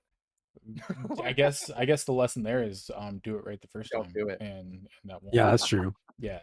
Just do what you did, just be better, Just be better. Mhm. Yeah. Thanks for contributing to the community, but you weren't good enough. So that's I will say, like from the as a general review, I think that yeah, like they mentioned, well, that's what you said you wanted to go into, so I'll let you pivot into it. But Final Fantasy Auction House is like, how are you meant to interface with some of those guides in terms of them being pages and pages of Well, content? inherently, guides are going to be, you know, biased. It's someone yeah. spreading their opinion as gospel. Hmm. And when you read a guide, you're assuming that they're well researched, Hmm. and hopefully they are. But then they put up what they assume is best, and then there's a whole discussion about it. And this person is correct. There's sometimes 300 pages of people talking about the gear or just talking about nothing. Hmm. And it's impossible to really skim through all that. If I'm to like just before I finish the email to just jump on this topic. If I'm going to look at these pages, Hmm. you want to skim through it to see the sets that you want to see or the advice you want to see, and then you kind of want to jump to the back and see if there's anything of note. And Yeah. then if you don't see anything of note in the last like page or two, I'm not going any deeper than that. Right. It's just impossible. There's no reason to bog yourself down with that thought. Like maybe on page 120 there's something really relevant. No, there isn't. Yeah. How much more of the email do we have There's another for paragraph. okay. Is it related? Um I'll just hold on to it. Let's just finish the email Okay. and then we can get okay. into the guide If I stuff. may add my own advice for new returning players, feels lonely, go to the link show concierge. That's a good idea. Grab a new Mhm. pearl every hour, rotate, blah, blah, blah. Now I'm skimming way too much. Talk online, both in and game and out. Ask if anyone is doing what you're doing. You'd like to help. We just kind of talked about this, like Okay. Yeah. It's grouping up. mostly just finding groups. Mhm. Also, asking for a companion instead of a carry is Hmm. helpful. Hmm. Narrate what you're doing in link shell. Can someone do this? Can someone do that? A plug for a resource my friend didn't know about. The FFXI Reddit Discord has been very helpful in answering questions in real time for those who Yeah. need more immediate support. I didn't know the Reddit had a Discord. That's interesting. Yeah. I think that's a great resource as well. Not only for information, but for finding groups for link shells and stuff.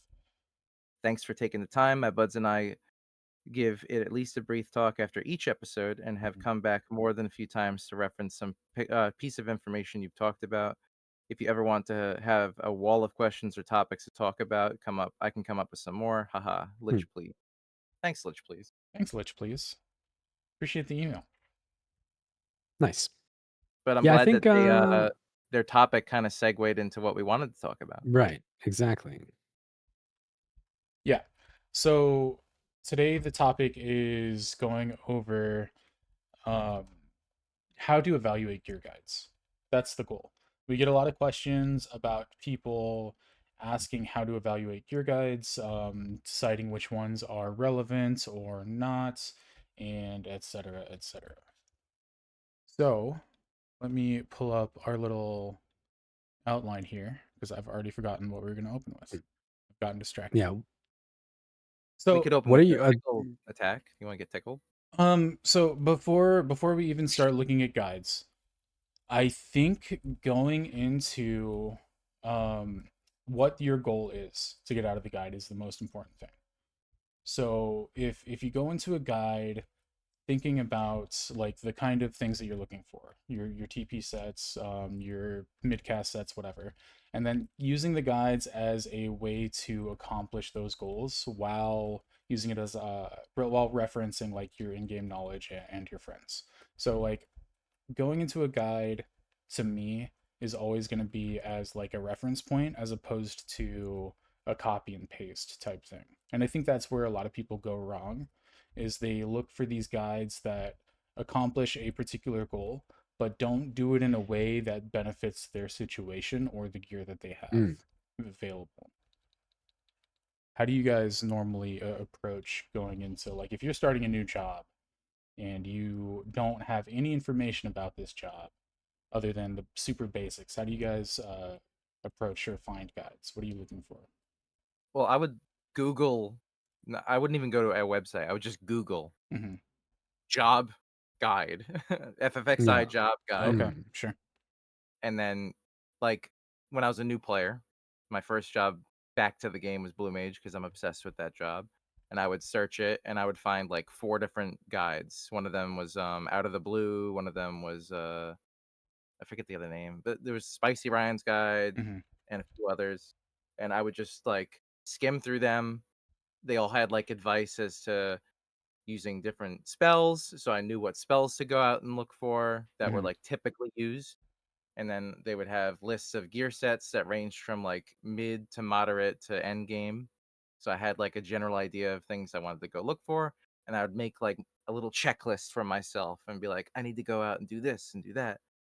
And along the way of doing those things, I would kind of like realize why their intentions were behind those decisions and maybe question them and have more succinct information as to what I could then upgrade my gear into outside of the guide.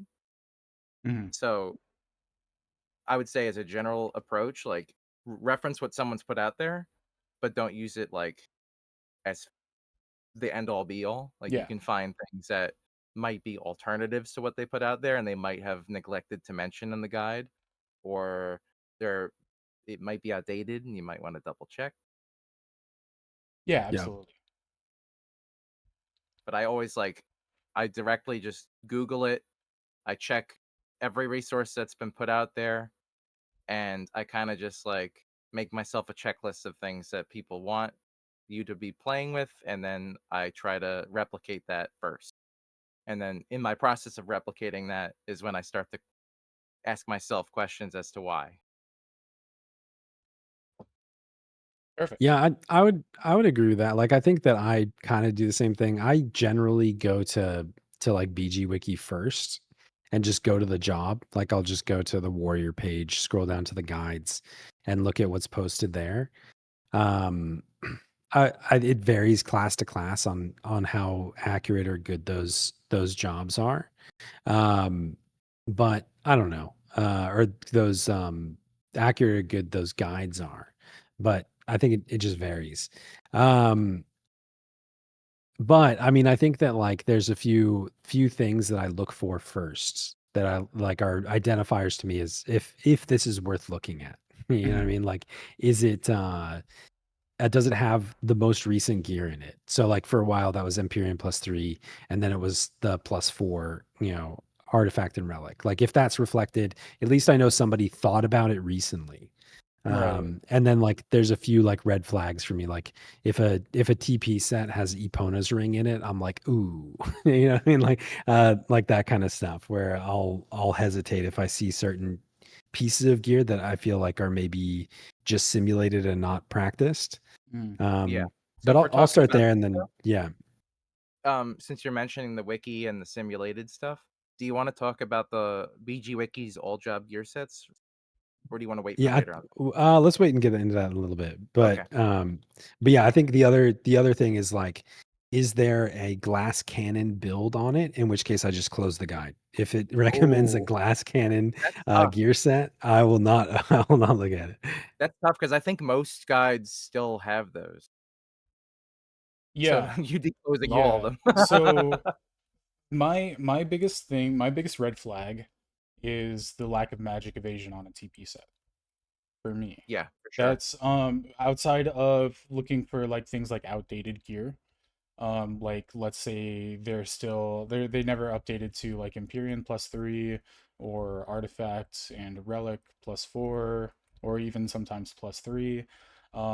The biggest red flag for me is guides that have pieces like the Hurandi set, because now you're telling people to use this because it looks good on paper, because offensively it's all right, but the lack of magic evasion is going to be really bad for the current endgame content you're going to get. That Mm, set itself also lacks yeah. a lot of haste, right? Which is Right, not there's the no same argument, haste. but Yeah, and they can make I up had this. for it in other pieces.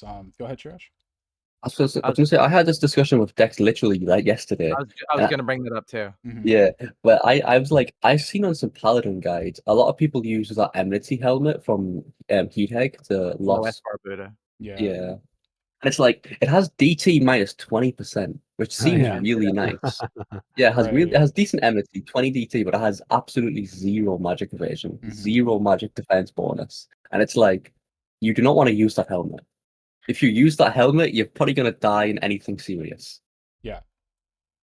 Like So DT is not the only factor you need to like look into. Magic evasion is super important. I think yeah. a lot of guides from the early maybe like 2018 to 2021, um, those will include glass cannon sets because they were more popular back then, Mm-hmm. and there Mhm. was less content with really higher level mobs with nasty AoEs, Odyssey in Mm-hmm. specifically. Um, all the mobs have massive gyves that do nasty AoE magic damage, Yeah. and that wasn't as much of a factor.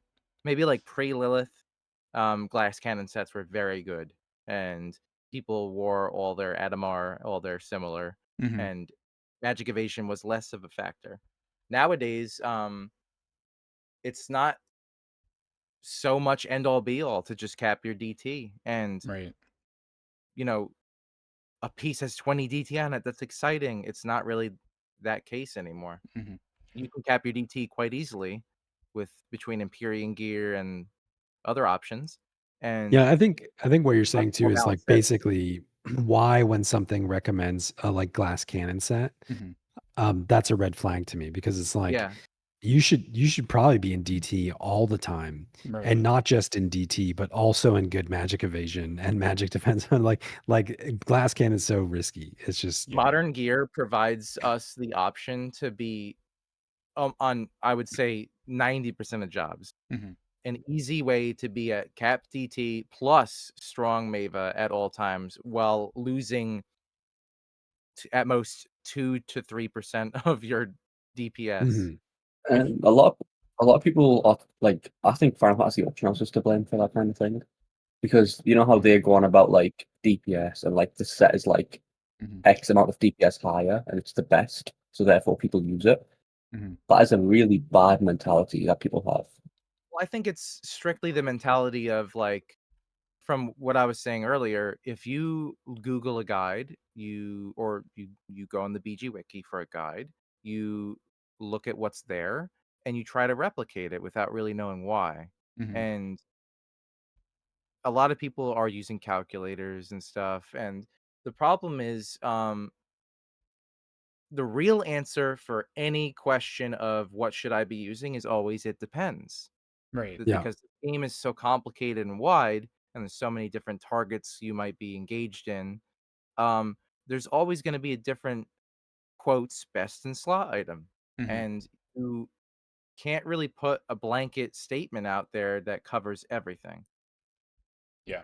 I think in if we use DT sets as an example, because that's kind of what we've been talking about specifically, I think a DT set is not a DT set without high magic evasion in the current content. Would you guys agree with Absolutely. that? Yeah.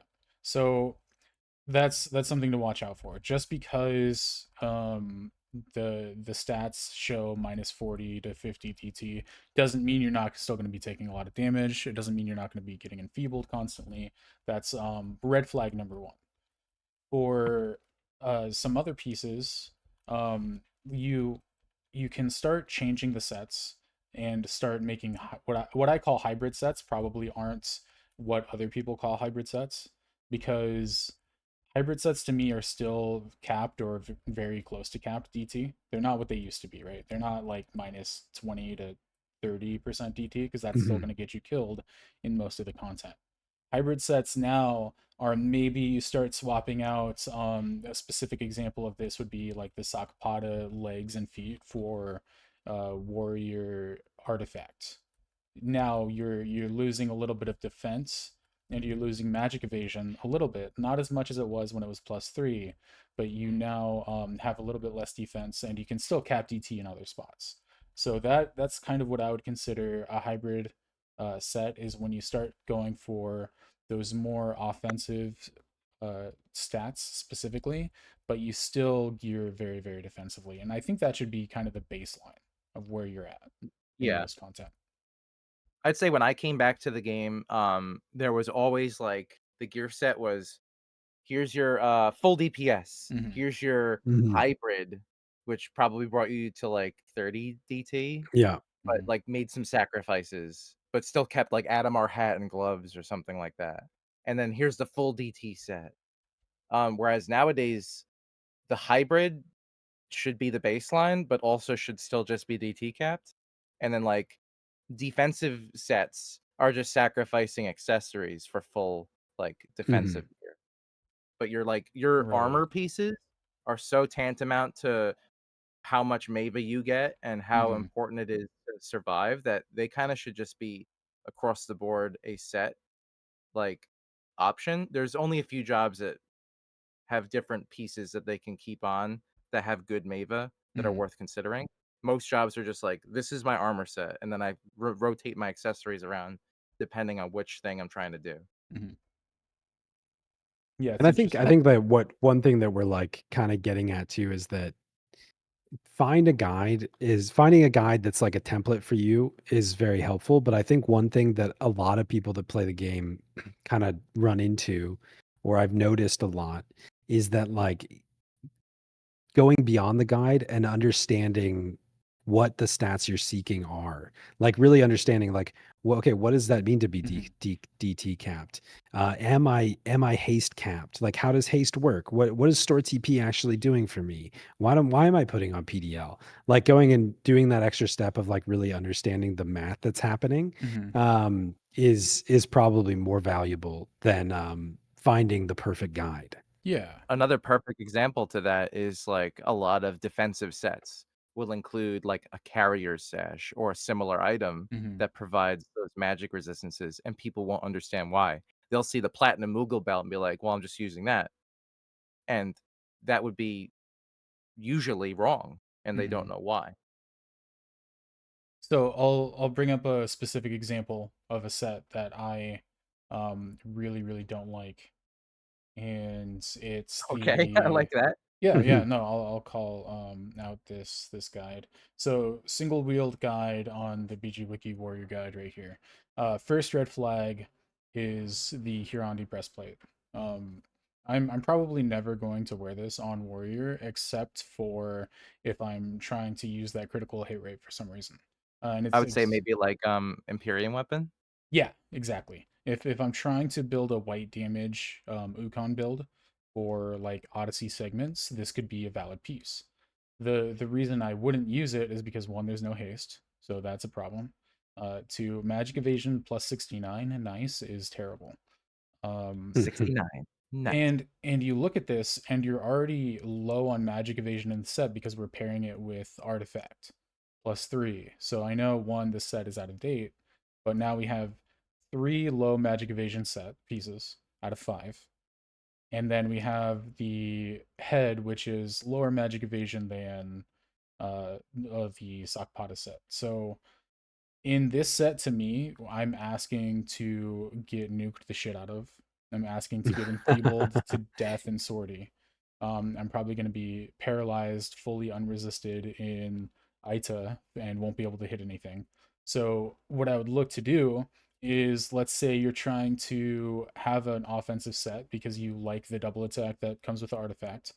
I would make sure that we beef up the magic evasion with, like, say, a Sakpata's head, or if you want to keep that in there, at least either the Empyrean +3 body or a Sakpata's body, depending on if you need double attack or something. The objective of this set right here, and that's what we're looking for, right, is the overall objective. This is assuming we're using a Nagling or an Ikengazax. So we want to get as much double attack as we can. We want to cap out our double attack, and the reason for that is we want to get to the effective threshold of TP to use the weapon skill, which is where most of our damage is coming from, as fast as we can. If we max double attack, that means we have fewer swings to get to that effective TP threshold, right? So I want to cap double attack. We can do that with the legs. I'm going to drop this body because this isn't giving me any double attack. It's giving me shit magic evasion, a little bit of store TP, a little bit of crit rate, and DT -12.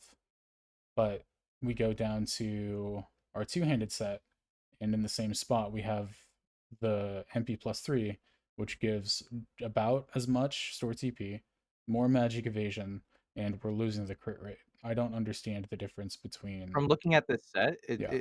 from looking at this guide, it Mhm. looks like they just forgot to swap the boy Lorica into that other set. This has been this way for quite a while, and they've Would you agree with that updated it assessment? multiple times since that. But would you agree with that? Like, it looks like they Maybe, just but neglected to swap it in. then you go into some of the other sets that are encouraging, the relic +3 body, and like this, there's some questionable sets in this Yeah, that is guide. strange. But what I would do is I would look at what these sets are accomplishing, because I'm not saying this is a worthless guide by any means, because these sets are one way to accomplish a goal that the job wants to do. And that's how I look at it, right?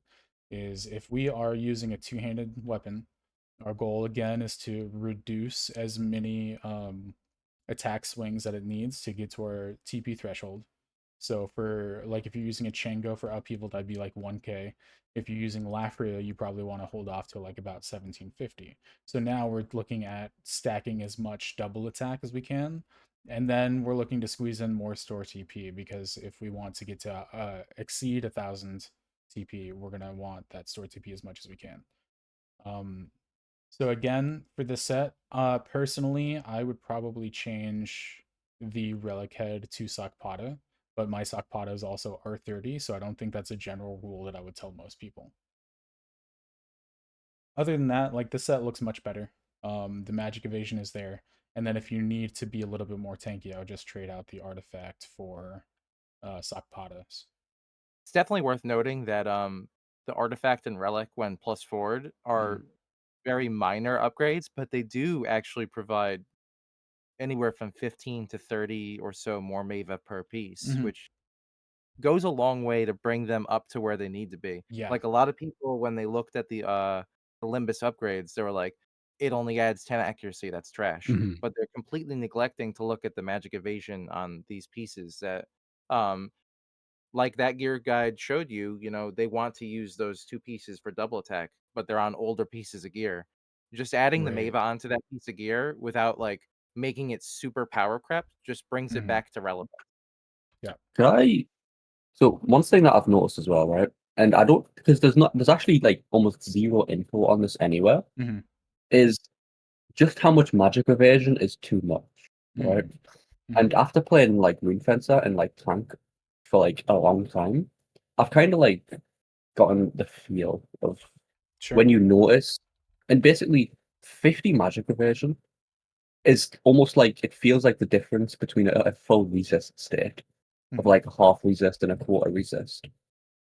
And that's like almost one piece of gear in some instances. Yeah.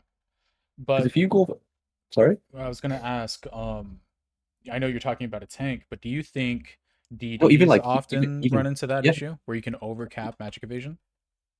yes, because I've done it a few times on White Mage. Okay. And I was actually talking about Paladin as well with the Mhm. 50 magic evasion because Rune Fencer, that's a different topic. Yeah. But yeah, even on Paladin, it is possible. Mhm. But if you go into like Odyssey, like if you go into a V25 in a full DT set, right, just normal DT set, Mhm. you'll get a nuke casted on you for like 1k, 2k maybe. If you do a non-soul voiced like Carol 1, Mhm. should be about 200, something like that, 150. You'll get hit for almost 0. And that's not even that much, you know? Yeah, absolutely. I would say one of the Mhm. biggest problems in this regard is a Square Enix fault. Yes. When you use check param, you get your accuracy attack, Mhm. auxiliary accuracy attack, ranged accuracy attack, evasion defense. You don't get your Mava, you don't get your magic defense bonus. So people don't really like hone in on their total values and what they should be aiming for. They kind of just see it as a supplementary stat that's on these pieces of armor. Yeah, it's very true. Mava was clouded in mystery for a really long time, and I don't think until more recently, like when Odyssey started happening, it became a little bit more understood. I know when I came back to the game in about 2019, I was very confused by Mava. Mhm. Well, people would I always tell mean, me, "Oh, more Mava means you just resist more," yeah. and it's Well, I really like mean, and it's oversimplification. crazy how noticeable it is now too. Right. Yes. Because like I'm so used to, like, I play Warrior 90% of the time now, and I was mastering Puppet Master recently, Mhm. and we were doing Limbus, and I was like, why am I stunned like 50% of the time? Yeah. And I just realized that like I didn't have my crazy gear sense that were just loaded up with Miva and everything else. It's crazy. Well, you just recently did a V20 boss, right? You did Yeah. did you notice like wearing certain gear was a lot more relevant, or like if you were wearing older gear, you had to make specific sets for it, I'm assuming. Yeah. Mhm. Yeah. I mean, like it's starting to get into like having to adjust things and like I mean even like Ita, like I can't. I think it might have been Myth that recommended it. Like switching to a Magus roll for Ita, Yeah. like caused our win rate to go up Oh, significantly. when those spatters go down, like the magic Yeah, defense in exactly. Mava is enormous. Yeah, Yeah. So the biggest thing is understanding like the situation you're in.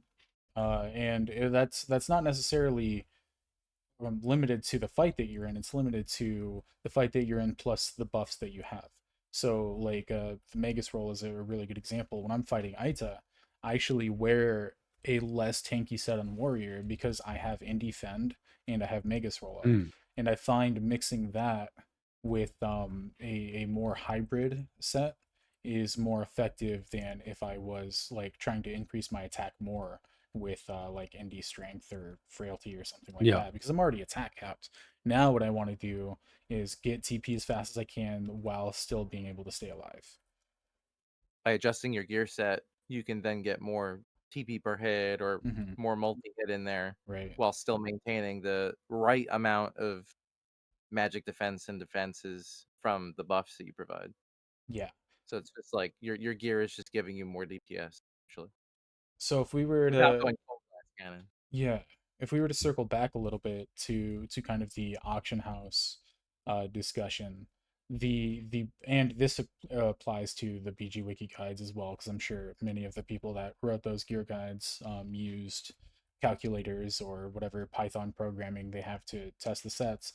Is that the problem with a lot of these sets that people put out is not that they're bad sets, it's just that they're not played the way that the simulator is putting them through, right? So the best example and the most obvious example of that would be Miva. If you are low on your Miva and you're going to spend half of your time paralyzed, that set right. might on paper do more damage, but in practice you're just sitting there with your thumb up your ass not doing anything. Or if your accuracy is low or whatever it has, and that has to do with the overall bigger picture. So I'm pretty skeptical of most sets that get put on the auction house. Again, like I've said before, the same with BG Wiki, they're used as a benchmark, and then you kind of fiddle with them based off of what you are doing at that time and what your objective is. 100%. I think like yeah, again, like when you sim something, you can't take into account all the Mm-hmm. factors all the bullshit that Ita's doing at this that simultaneously. You know what I mean? Like, Right. there's just so many factors that you can't calculate, and so you might be wearing the best in slot set, and you're like, why is this not working? And Right. again, it just goes back to understanding why those things are occurring and what the stats do and all this other stuff Mhm. is just a core part. Being able to think. I think that's the other thing is that people come from games like Final Fantasy 14 or World of Warcraft or whatever else, where it's like they're very used to what is the best gear set I'm going to wear all the time. And Mhm. there's so much situational aspect to 11 that having better understanding of what how you can take the set that's recommended to you and edit it on the fly as you need to Mhm. is so much more valuable.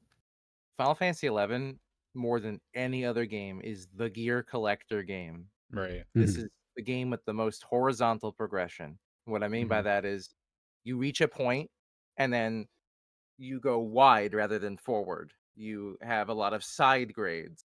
You have a lot of niche options, Mhm. and those never go away. Square Enix releases a earring or a ring or some stupid accessory every couple of add additional content drops that has, Nimbus accessories coming pretty soon, I Hell hear. yeah.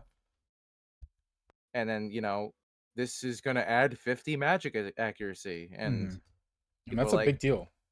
new players are like, that's useless, and endgame players are like, that's crazy. Yeah. Yeah. Yeah. When the null stuff came out, Shiraj about Yeah. creamed his pants.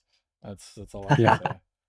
I mean, I like when the null stuff came out, I was like, Mhm. I mean, that's pretty cool. I could see the cape being valuable Mhm. for, I saw if all of you're them, and I was like, a that's no, hybrid store that's the fucking TP, double slime. attack, whatever. You can sacrifice the DT and then like a few other things. And then I think Shiraj was like sub dark/dark. And I was Mhm. like, oh shit. Like suddenly realizing how crazy the all jobs magic accuracy and all that other stuff is. But Yeah. Yeah, I think the most telling thing for me is I know people that post Python sets on the auction house, and I've played with some of them. Um I know people that will post like this set is the best ever for I'm gonna say our body V25 as an example, because I know a specific person that had this happen, and they Pythoned the sets out, and I know who then it is. they wiped their party about 50 times hmm, because they kept switching to Gandiva at 10%, and you know, just made so many unnecessary like things to increase their damage, but ultimately bring the entire group down. So yeah. I take the Python spreadsheets with a grain of salt, and my word of caution, while those sets are good, is generally the players that put them out like to do spreadsheets more than they like to actually play the game. That's just my personal experience. I'm not going to say that's a hard rule, but but that is my But personal I mean, I experience. think there's also just like so much, Hmm. so much variability in how the game's played. Right. Where, and I think maybe Shiraj said this when we were talking about Monk at some point and like the God hands and everything else, and talking about Monk weapons, where it's like, yeah, there's this very theoretical, hypothetical thing where it's like you should be alternating impetus and footwork because Hmm. of how the buffs interact with each other. And if you go into a footwork phase and then swap into your impetus victory smite phase, etc., blah blah blah, it's like, yeah, that theoretically makes sense, but you're never gonna do that. You know what I mean? Right. Like Right. yeah, it's never gonna be practical That's to why I'll never manage make a that. Ferret Yeah. Frag now. Just sit on God hands. Yeah. That's why I rate God hands so highly, because it does just as well, and it's not some theory crafting thing where you swap around. Hmm. But like, I Absolutely. think a big consideration for like as a new player reading a guide and like being like, what should I be doing? Uh, it's very easy to get trapped or overwhelmed with like all the different niche sets and all these like different accessories that like this gives me one more enmity than this other thing, or like this is useful for this one thing that I rarely ever do. And for players that have a lot of jobs, like you can only have so much space. You kind of have to pick and choose like the most direct approach stuff. Yeah. And then once you've done the content and feel as though it might be an improvement, then you can start to like get those niche side grades and improve a specific thing at your leisure. Like it's more Um, important to get an overall set and work your way from there. Yeah. Boys, talking of Monk, Mhm. can one of you show that screenshot on screen Which screenshot? in the chat? Okay. And this is what I mean, where like, please do not use that kind of set. Yeah, let me Look at how Oh, the squishy that hand set is, bro. let me or the one on pull the this up right. here. All four of them, but mainly the bottom two. The The bottom so-called left high, one the looks high buff. really Mainly old. the Like bottom two. Okay. the And bottom that's left why one looks really old. I look at the updated bottom left, updated to June 28th. The So you're Kenditsuba, talking I got it about pulled up here. I haven't seen Kenditsuba used in years. Yeah, but that's a victory smite set. yeah, that But why? you'll explode. Max DPS, you know, that's the thing. That's on the all Yeah. jobs DS set, max DPS. And that is Yeah. what you do not want to do. You do not Right. want to use that. Yeah, It might I be good would for Lilith or Cloud of Darkness. right. So when I make my I'll use my playstyle guides as an example. I don't put out specific gear, but what I will say is, hey, these are some baseline sets that you want for this job. So an example for warrior would be like the bare minimum you can get by with a TP set or and a weapon skill set. For let's say white mage, the bare minimum would be a cure set, a fast cast set, and an idle set. So figuring that stuff out is the first rule for any job. And somebody pointed out that this guide is outdated, but isn't Biku the Empyrean +3? Mm-hmm. Yeah. So you It can't tell says me it's that updated on. Yeah. yeah, you can't tell me that these guides are outdated when they have current gear on them. Mhm. They're clearly being But updated. They've been It's updated, just but like in weird ways. right. And Yeah. and this is what we're trying to address for the people that ask the question is what are we looking for in guides? Is Mhm. these are the kinds of things. So just because the guide has the modern gear doesn't necessarily mean it's going to be safe for you. and I actually use the monk specifically because I know victory smite is a crit heavy weapon skill. And Mhm. people like to use Verith Ragnar on Engai V25. Yeah. And then I see so many monks just get flattened on the floor because they're spamming victory smite. Right. Right. Because people can't use their two brain cells and be like, I need to be defensive. Yeah. I think that's the other thing is like there are a lot of scenarios where people, are sacrificing some of that survivability because they're like, well, I'm swapping into it for, you know, 3 seconds maximum. Like Mhm. what, how likely is that I die in that 3 seconds? And increasingly with newer content, especially like with all the halos popping on a The answer V25 is or 100% all the of the AoE time. damage, etc., it happens very Yeah. frequently in newer content just because there's so much area damage going out. Mhm.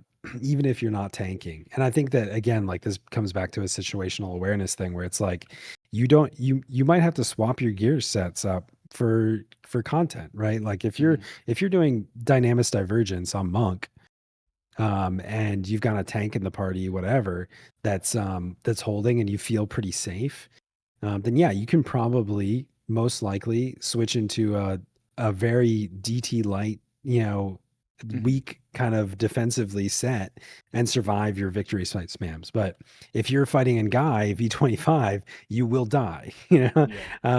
So like you might have to change your victory smite situational to what you're fighting. So the generally how I'll work and if I'm starting a new job, what I'd like to do is I start from the top and I work my way backwards. So I'll build a set. Let's say if I'm gearing monk, or I'll use dancer as an example because I recently geared dancer to do Zeviosa V20 and Ammonon and stuff like that. I started with the sets that I knew could survive and do effectively in those Mm, fights. And then when I start working my way backwards to the content like Dyna or Omen or stuff like that, I still use those sets at a base and I start thinking about what can I now give up? what defense do I not need anymore? What magic evasion do I not need anymore? Where can I start squeezing in a little bit of extra damage? And then I'll keep the original set that I know that is going to survive effectively in any situation on a different toggle. So if I need to press my oh shit button because my white mage that doesn't have an idle set died for whatever reason in the Omen, I can now keep on surviving. If you can get it to work in a V25, you can probably get it to work in just about anything. Whether or not that's True. going to do the most damage on paper, like obviously not. But I'd rather survive and keep on playing than be sitting there for, I don't know, 15 minutes while my party wipes and tries to recover and everything.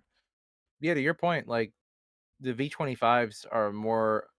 There's some exceptions, right? But Mhm. they're more a marathon rather than a race. Right.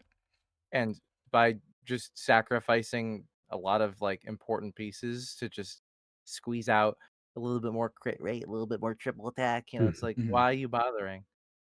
Right. So, Especially Zevioso and Ngai. I think those are like the marathon fights where mhm, you can turtle up and get those fights cleared more consistently mhm. than just By the way, trying can to. I comment on that? Because Myth actually had me white mage the Zevioso recently, Yep. and I so that was one of the smoothest Zeviosos I've ever done. That was a one-to-one clear Mhm. where I wasn't really. I panicked once, and that was because I was mid cure and he dropped to 30 HP right And I from was the wearing a Vim Torque, and I was kind of like hoping I would die just to troll shit out. and but like like the other at times I've like white mage and Zevioso player, Mhm. people are in semi glass cannon like weapon skill sets. I can feel the difference as the healer. I can see the difference in the damage taken. Like Yeah. it's just miserable. And That was the Mhm. only Zevioso I've been okay healing. yeah, and the thing is, like, I've learned this just from experience. I wasn't even gearing as defensively as I needed to. I just knew because I've done I don't know, like 6 or 7 Zevioso clears at this point.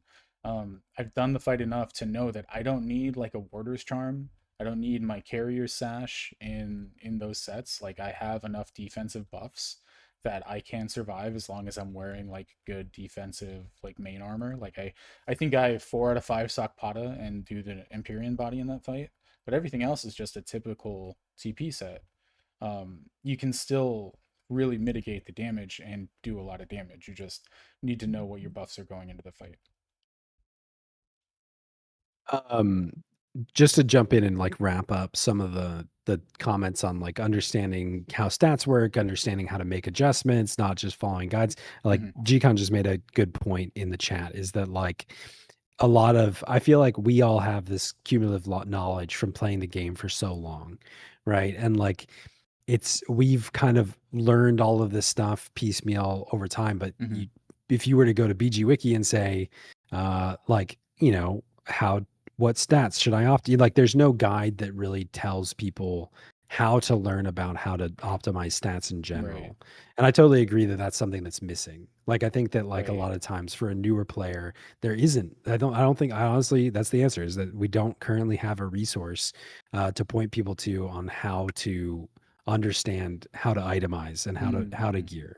The problem This with it, episode right? in itself isn't going to be an answer to that, No. but it's going to be like a helpful pointing direction to fill that void. Mm-hmm. And that Honestly, like I don't think so. That because one of the biggest problems is Final Fantasy Auction House. You have people posting sets being like, I use this for my clear, therefore it's the gospel. You need to listen to it. Mm-hmm. And Right. if you ever say like this is wrong, this is bad, their argument is it worked for me, so I'm gonna keep doing it. Mm-hmm. And they're gonna keep telling that information to other people.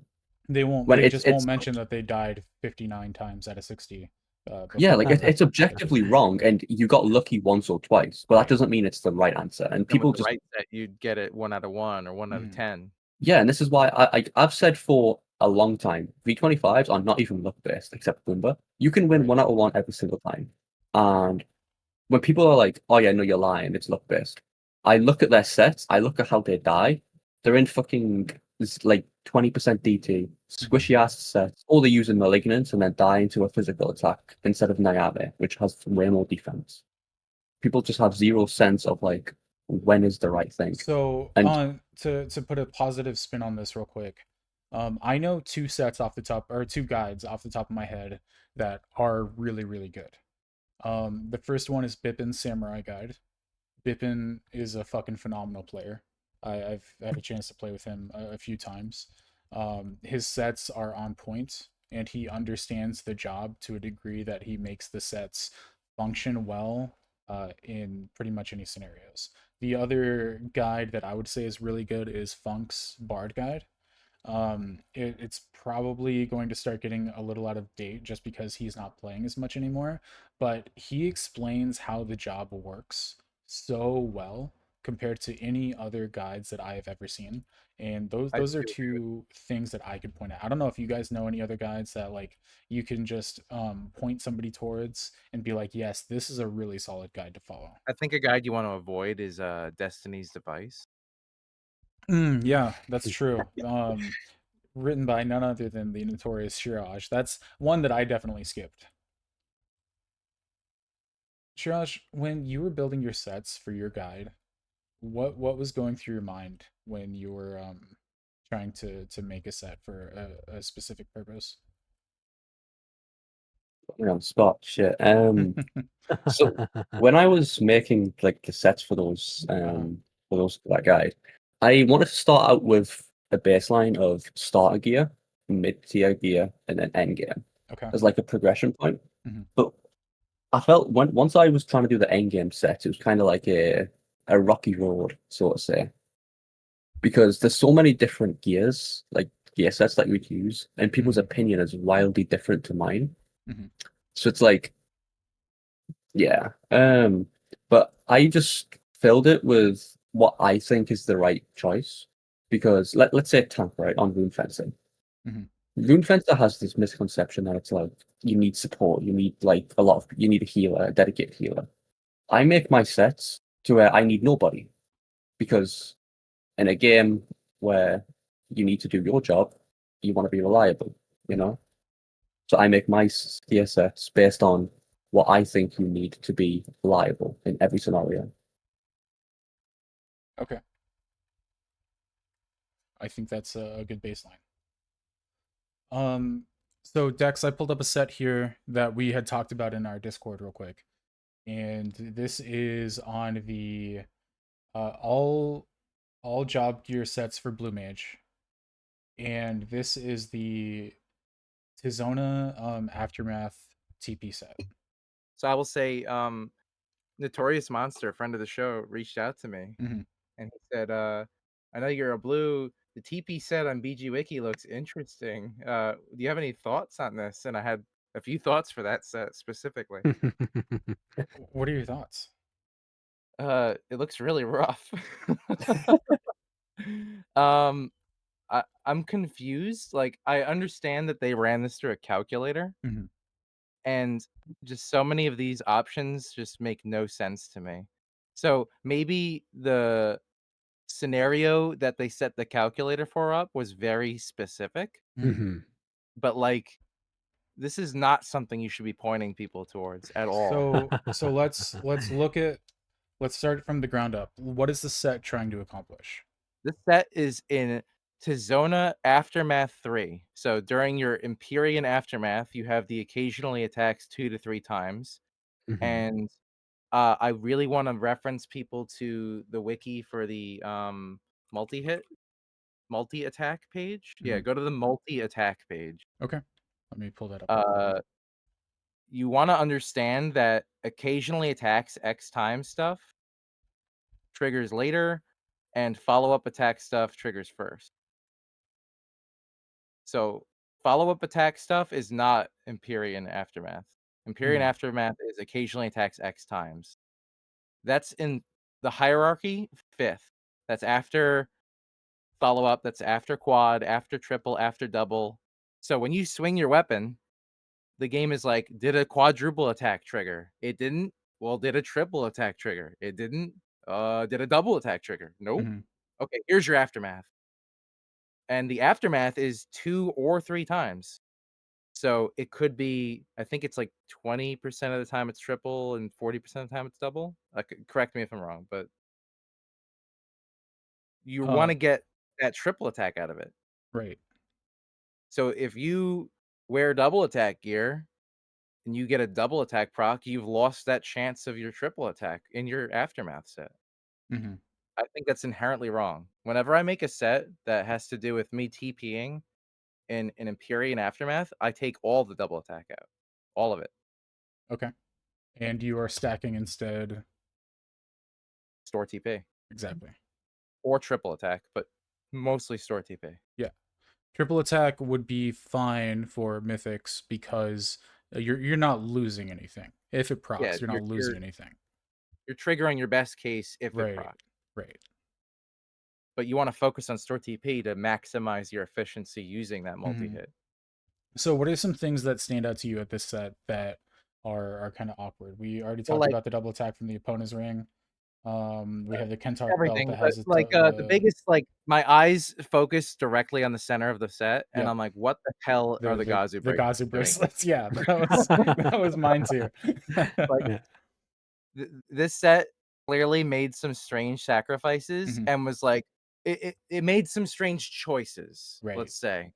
And then at the end of the day, they made the set and they're like, well, the calculator determined that all these Yeah. pieces were what they wanted, and then it said, Right. oops, I have no haste. And it So threw the Gazu bracelets in there. so I think this set, and please correct me if I'm wrong here, but this isn't a DT set. This is an accuracy set, an accuracy / DT set. I think it's trying to overcompensate for the fact that it's offhanding a TP bonus weapon That's with what. a lot of accuracy. Yeah, that's what it looks like to me. Because Gazi bracelets are typically, just so everybody knows, if you're not familiar with them, they're typically used for a mage job that is meleeing. So like this is the kind of thing that you would see on like a black mage melee set, scholar melee set, where you'd be 4 out of 5 Nayame and Gazi bracelets, and this helps you get some accuracy, and it also has a lot of haste on it. That's why mages really like it. Blue mage has a lot of other options.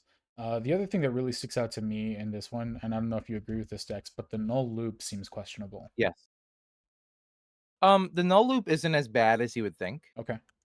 But it is questionable. The questionable aspect of it is you're sacrificing the store TP on the neck from your SU neck, whether it's +1 or +2. That neck is also a heavy accuracy piece. It's got, what is it, 30 accuracy and dex, so it's almost similar to the null loop in terms of accuracy. Okay. The null loop trades essentially the store TP and the crit rate, which is not that important, for DT and accuracy, but like not much accuracy. Okay. Big standouts otherwise are like they're using a defending ring where they can get more DT just wearing gear if need be. They could switch They out. actually have like the, other stats Yeah, they on the could switch out the defending. Gazi Like bracelets easily for that extra DT. They're wearing a Kentark belt, which is even a like double attack belt. even like a moon whatever they call it, moonlight ring. You know what I mean? Like would have Blue 5 can't wear DT. moonlight ring. Oh, okay. Well, something like that though. But like But yeah, I get what you're saying. I forgot what Like, job we were talking about. But yeah, like that's definitely something there's to so look many at. things with stats on them. Right. The fact that they're wearing Hashishin earring is weird because it's the double attack earring. The opponent's ring, the Gleddy's legs. Like I get that they're triple, but you could just wear the malignants. Right. And then what you scroll down to, which says 25% DT, and then where's the Adamar jacket? Yeah. So, like the second set is even more confusing to me because they put the Adamar jacket and the Supanomimi in there, and then they changed their Rosemerida's cape to store TP, and they're like, I'm getting the store TP there, so I don't need the dual wield anymore.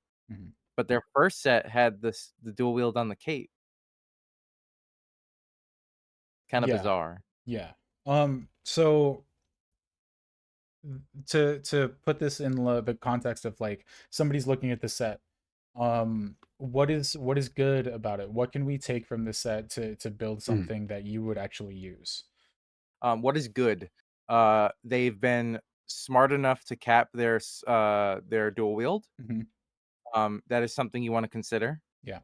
I would say all jobs have access to a cape that can go to +10, and when you sub ninja or set spells with blue mage. And this blue mage is a weird Mhm. example, but it's the same thing essentially. Mhm. You need plus 11 to cap your dual wield, Okay. and many astute people will be like, well, the dual wield cape is only plus 10, but Mhm. the minus one is It's very so minimal. marginal. Yeah. You won't notice it.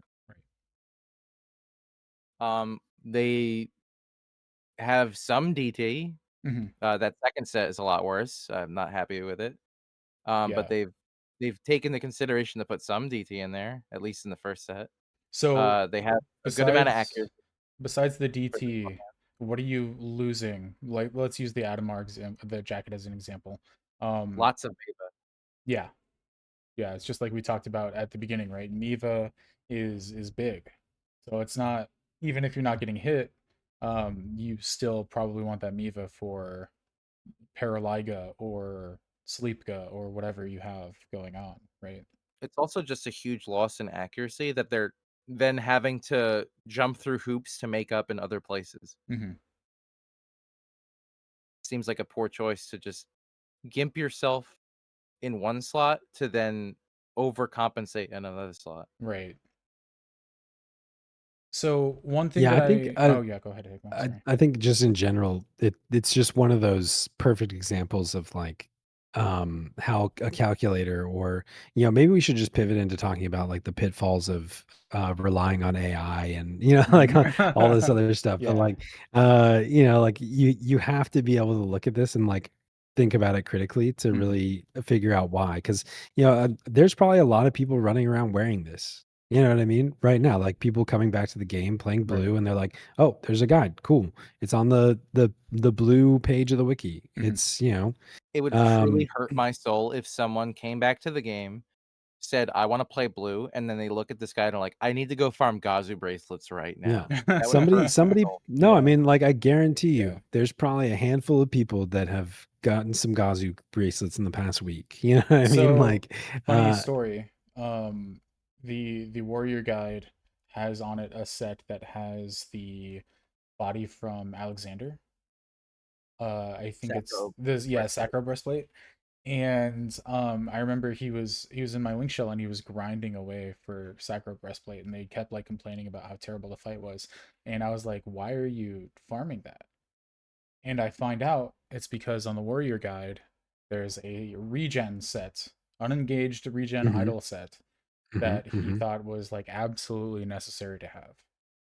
So when I told him, I was like, no, like you're wasting your time doing this. Can I be That's honest? That sounds like a overachiever. natural. That sounds like a natural selection kind of thing right there. I mean, but that's not like the only person that this Don't get me happened to, wrong. right? I've gone out of my way to make similar sets to this on Sure. jobs. Like, I want to have idle regen for while I'm running from one boss to another boss in Mhm. Mhm. sortie, but like that is very niche. Like this is like Right. I mean, something that this is I've overachiever set. I Right. literally have a set like that Mhm. that's like some combination of Volt and the Alexander breastplate and Mhm. the Null mask and everything else. But I have it because I happen to get those things. You know what I mean? Like I was And like, this is "Oh, not something cool." that you'd recommend Yeah. to a player that's trying to break Yeah. into sortie, right? Because Yeah, if their No. somebody was like your efforts are better before I spent wouldn't elsewhere. yeah, I would never tell somebody like, "Oh, before you start running sortie, farm up Alexander because you Right. gotta While have on the this." one hand, It's I one think yeah. it's nice that if someone wanted to know where they could get the most regen per slot, Mhm. it says that somewhere out there, it shows you someone did the research for you. But frankly, I kind of wish that set and sets like it weren't even in guides. They just don't Mm, belong there. If Because new if they players, are, they need to be contextualized, right? yes, because new yeah. players latch onto that and just go like, I gotta go get all this stuff. Mhm. And it's so niche or so like, Yeah. I mean, I will say I was thinking about this earlier, like in terms of because Myth was asking, like, what do we do when we're on a new job, we're looking for gear sets. And I think that's one thing that I would recommend too is like don't get stuck in this idea that you need an idle region set. You know what I mean? Like when I'm like mastering a job or playing it for the first time, I'm literally like engaged. What's my Mhm. engaged set? What's my weapon skill set? And like that's as far as I go at first. And then like I'll start adding in, okay, I'm like, oh, well, there's a macro piece. Let me make a macro for this that enhances this job ability or whatever else. But yeah, like I would definitely build your base first and Right. like your foundation before you Yeah. start trying to get stuck in all these really niche situational things. Your base stuff should be like an idle set for when I'm not engaged, an engaged set that is like defensive but has Mhm. multi-hit or store TP or whatever benefits your job best, but is defensive, and then Yeah. a weapon skill set. Right. And that's it. Like just focus on those, make them strong. You will do all the content fine until you get to like really tough stuff. And then you can Mhm. start branching off and making like I need something for this specifically or this specifically. Yeah. The if I know I keep picking on this warrior guide, and I've Well, you're a talked warrior, so quite a it lot of shit and about this guide over the years. But the sixth set, so there's three things that they mention, and the third thing they mention is utility. And the second set in utility is subtle blow, and they've got the Dagon breastplate in there. And I just see some new person saying, "Oh, I have to have my subtle blow set before I start Mm. going into Sortie or Odyssey, so I better go farm a Dagon breastplate." but And could you scroll to the Yeah. right or like stretch Okay. it? I'm trying You to. may, if you're farming up Dagon, like then maybe you'll get into your sortie group and be able to start that in the next 3 to 5 years, you know, of Right. doing that daily. Yeah. So it's There you go. the thing that I would always caution people to do before they look at these sets is think about the practical application that they're going to be putting it towards. Right below it, we have a warrior spell interruption set. This this is Have you ever absurd. needed that on warrior? I What about when you go war sub ninja and you're putting your shadows up, man? and so this is the things that I would caution new players against. Yeah, what if it's an Aegis fight while you're on warrior? That's a really good point. I do think it's nice to know that you can cap your fast cast or get damn near it Mhm. with the ear. It's Right. nice that someone did the research to be Yeah. like, this is best slot for the job. But when are you going to need that? There should be a huge, like, blaring, blinking red thing. Like, these are never going to come up. Right. So, what I would do, what I would say to people that are just looking into these sets or looking into these guides rather, is that use the guides as a reference and then use somebody that you know in the game that has a little bit more knowledge to verify which sets are worth getting and which sets are may or may not be very accurate compared to what you're specifically trying to do. And that'll help because the Asking for person live can put a little bit of context compared to what you're specifically trying to do. I would say, yeah, lived experience is probably like the best help you can get, more so than Hmm. anything. Like, Right. people are going to point you to these sets, but they can attest one way or another, like the pros and cons of them. Hmm. Okay. Um, the new Paladin guide on Auction House, I think is another example of something that's been pretty good. He looks like he's been explaining stuff really well. And the thing that I like about this guide, as opposed to some of the BG Wiki guides, is this guide actually tells you how to play the job and gives you Hmm. important things like enmity stats before actually getting into the gear, right?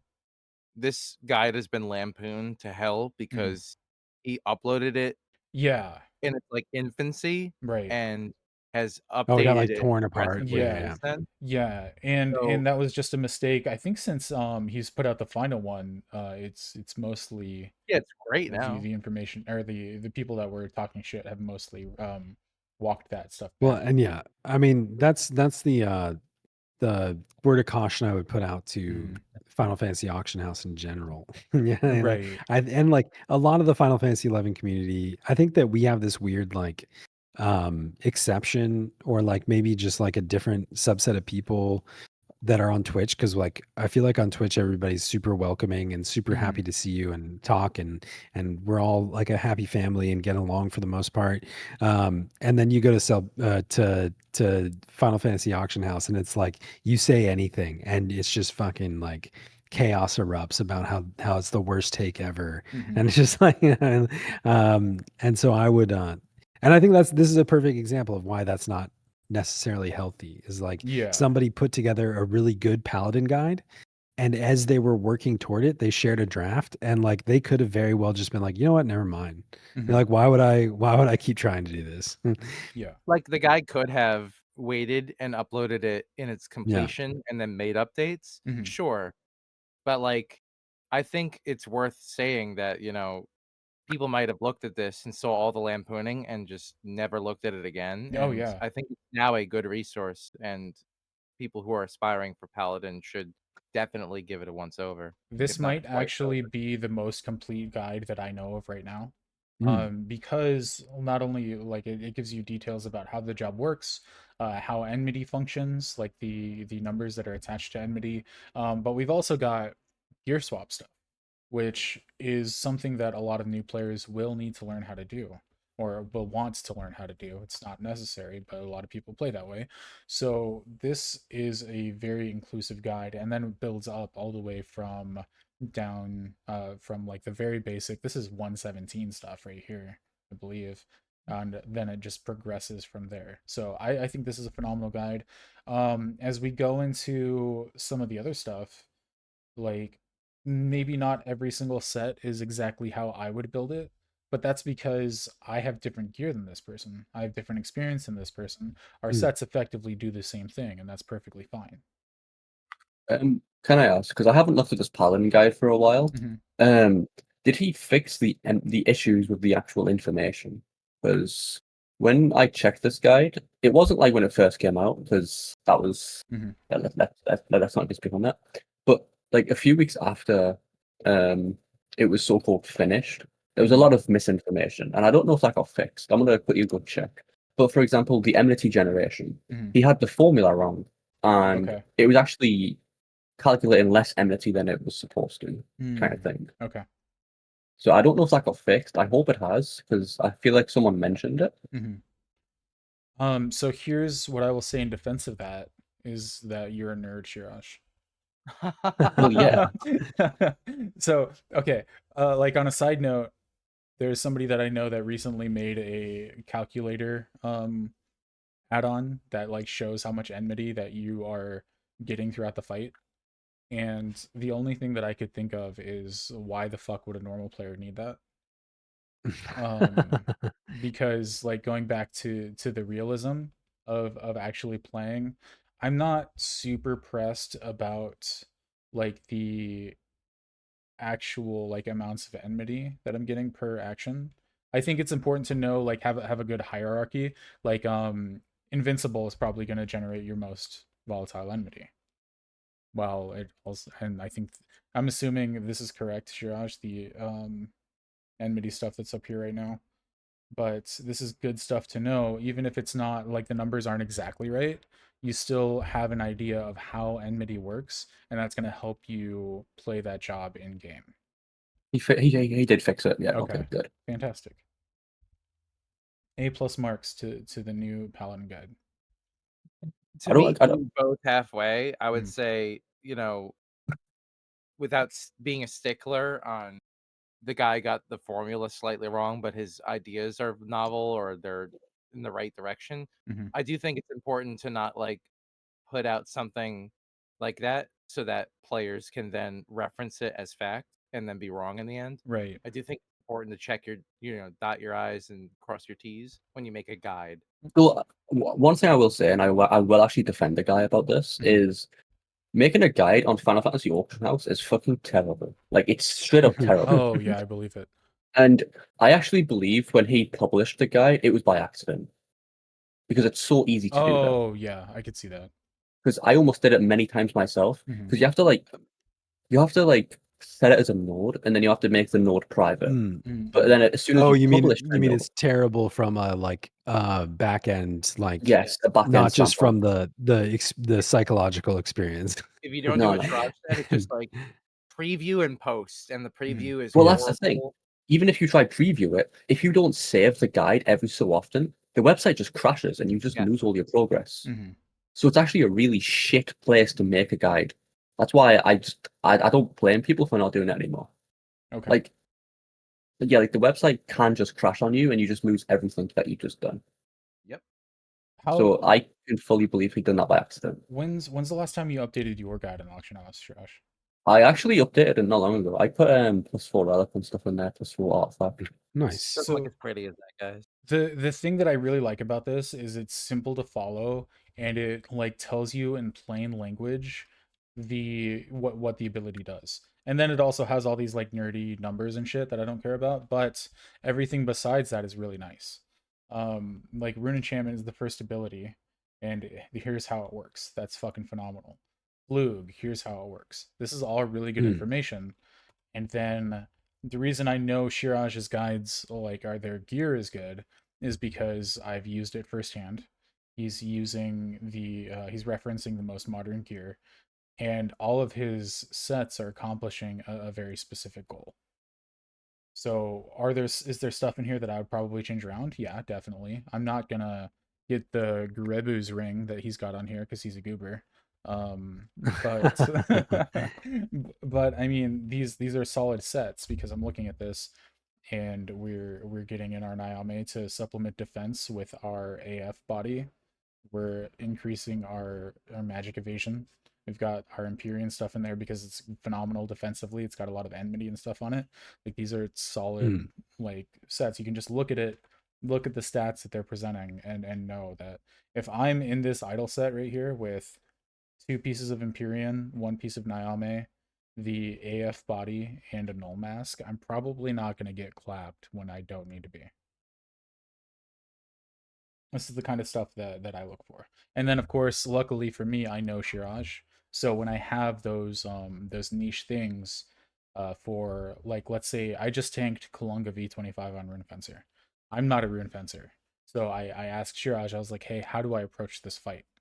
And he helped me because he's the person that I know in game that has this information.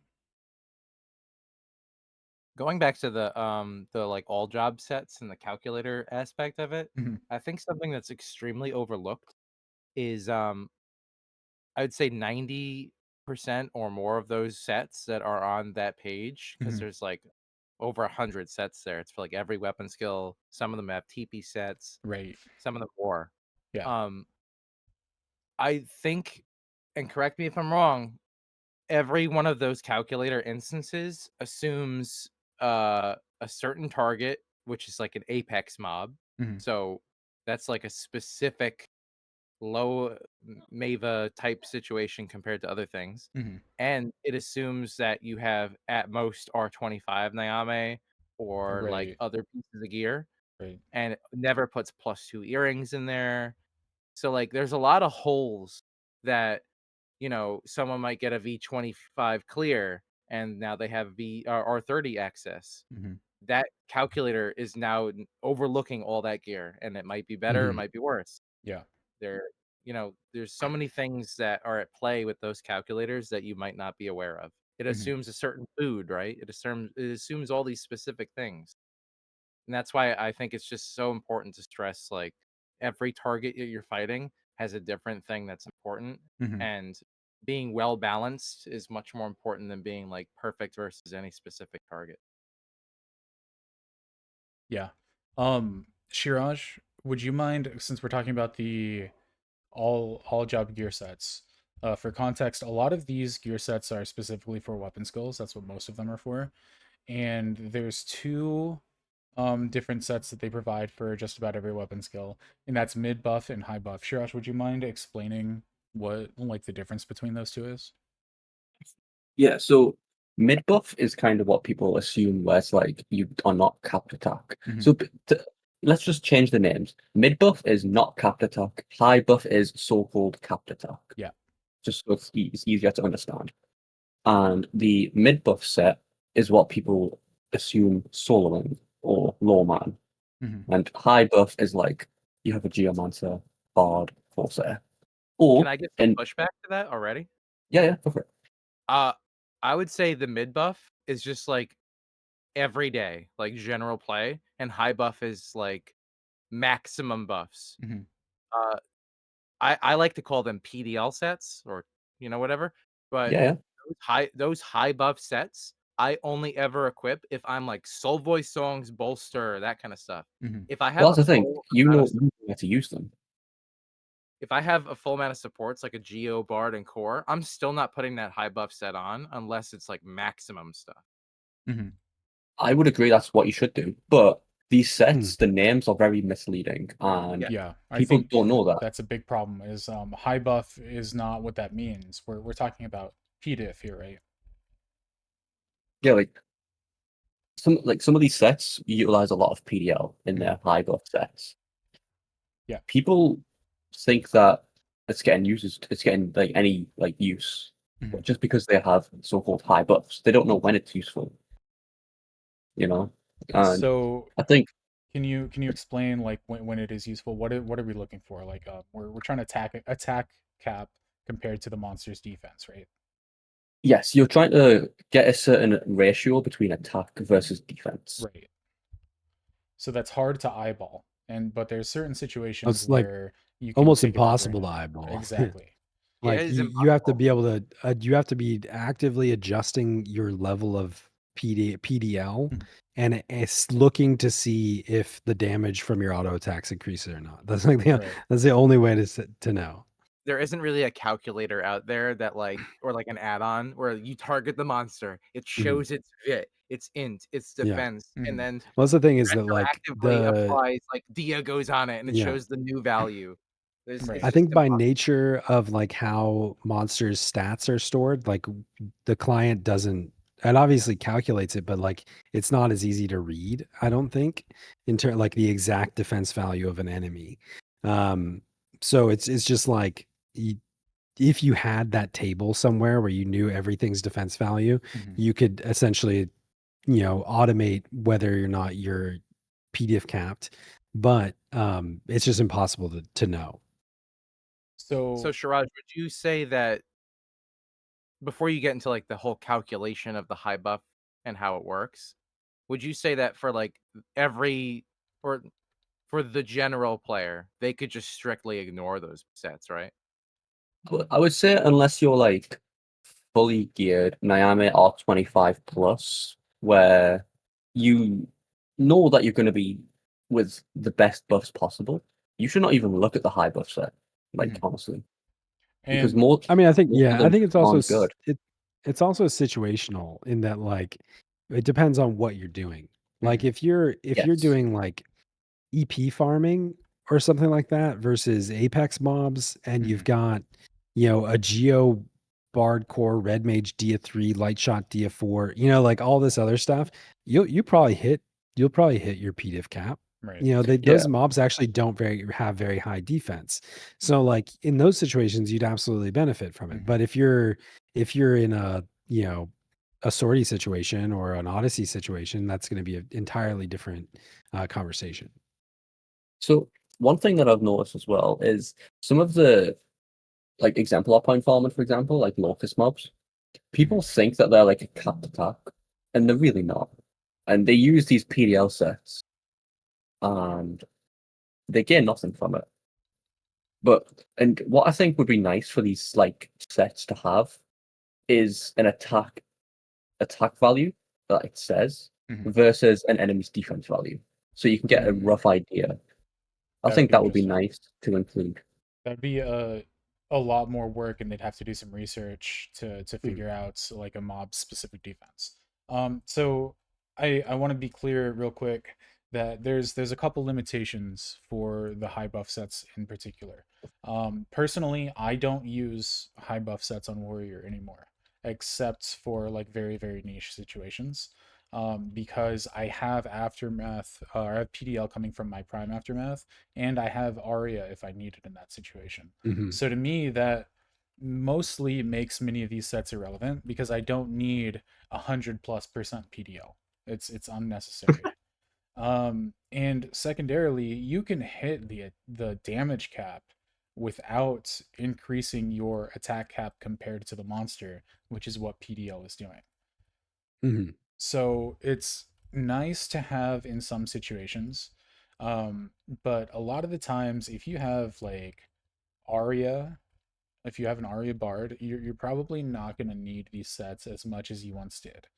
A big thing that I would caution people against for building these sets is that many of the PDL sets drop your attack while you're gaining PDL, and that's something to watch out for because now you're potentially losing just a base attack stat. You're losing weapon skill damage, and if you don't have the buffs to supplement that gear, then you're not going to benefit from all of that PDL. The thing that I don't like about these sets is that they're all or nothing and there's no middle ground.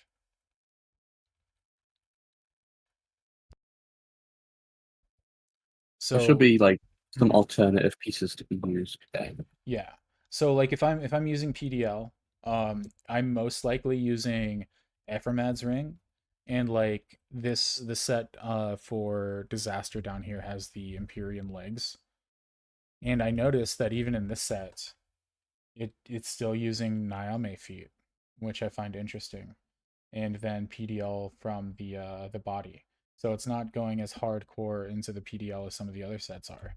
But you still need to make sure that you're getting that attack bonus. You're getting the weapon skill damage if you need it. All those other stats need to be going in there because you're going to get to a percentage of PDL where now you're no longer attack capped because you have all that PDL boosting it.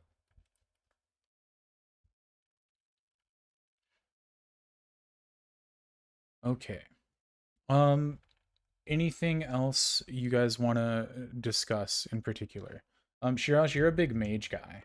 What's your Yeah. opinion on like how mages gear differently? Let's say like you're doing trying to do damage on like black mage or scholar. What kind of stats are you looking for when you build a set there? So depending on like if it's solo play versus group play, you kind of gear differently. Okay. Because if you're like, so if I'm soloing on, let's say, Scotland, Hmm. I need to focus a little bit more on intelligence. Okay. Whereas if I'm in group content, I have a feeling I'm going to get indie int. I'm going to get inty tubes. So Okay. int's not really a problem, you know. Okay. Um, so you don't change much, but it might be like one or two accessories for like stat specific, Hmm. you know. But in general, it's mostly one or two different sets. It doesn't vary too wildly. Um, yeah, it's easier than melee, that's for sure. Yeah, I think it's easier to calculate a like perfect scenario magic setup for damage than it is for melee because you don't have as many outlying factors to worry about, right? Yeah, because like when you're trying to like do magic damage, Hmm. you don't have to worry about PDEF. It's Right. just magic damage. So what are And obviously you there's a hmm? is there a replacement for magic damage that's kind of similar to PDIF? Would you say like int tiers are kind of like that? um I would say honestly probably resistance rankings. Like Okay. resistance rankings itself has the biggest factor on magic damage. Hmm. Because you know that pretty much is like a straight percentage damage like taken off. Mm. And you know, but yeah, like even the int values being if you're like under the D int like by X amount, Hmm. you'll notice a difference, but you won't notice it as big as a difference of resistance rankings. You know, like if something's got 50% as the best, that's pretty much they take minus 50% damage from it, but that's still their best. Okay. So it's yeah. Yeah. And other things to think about while you're in a mage situation, you're probably not having to worry as much about taking frontline damage like a melee job would. So I'm not as concerned about that kind of stuff. I think mage stuff comes down to playstyle a lot of the time, and feel free to correct me if you think differently, Shiraj.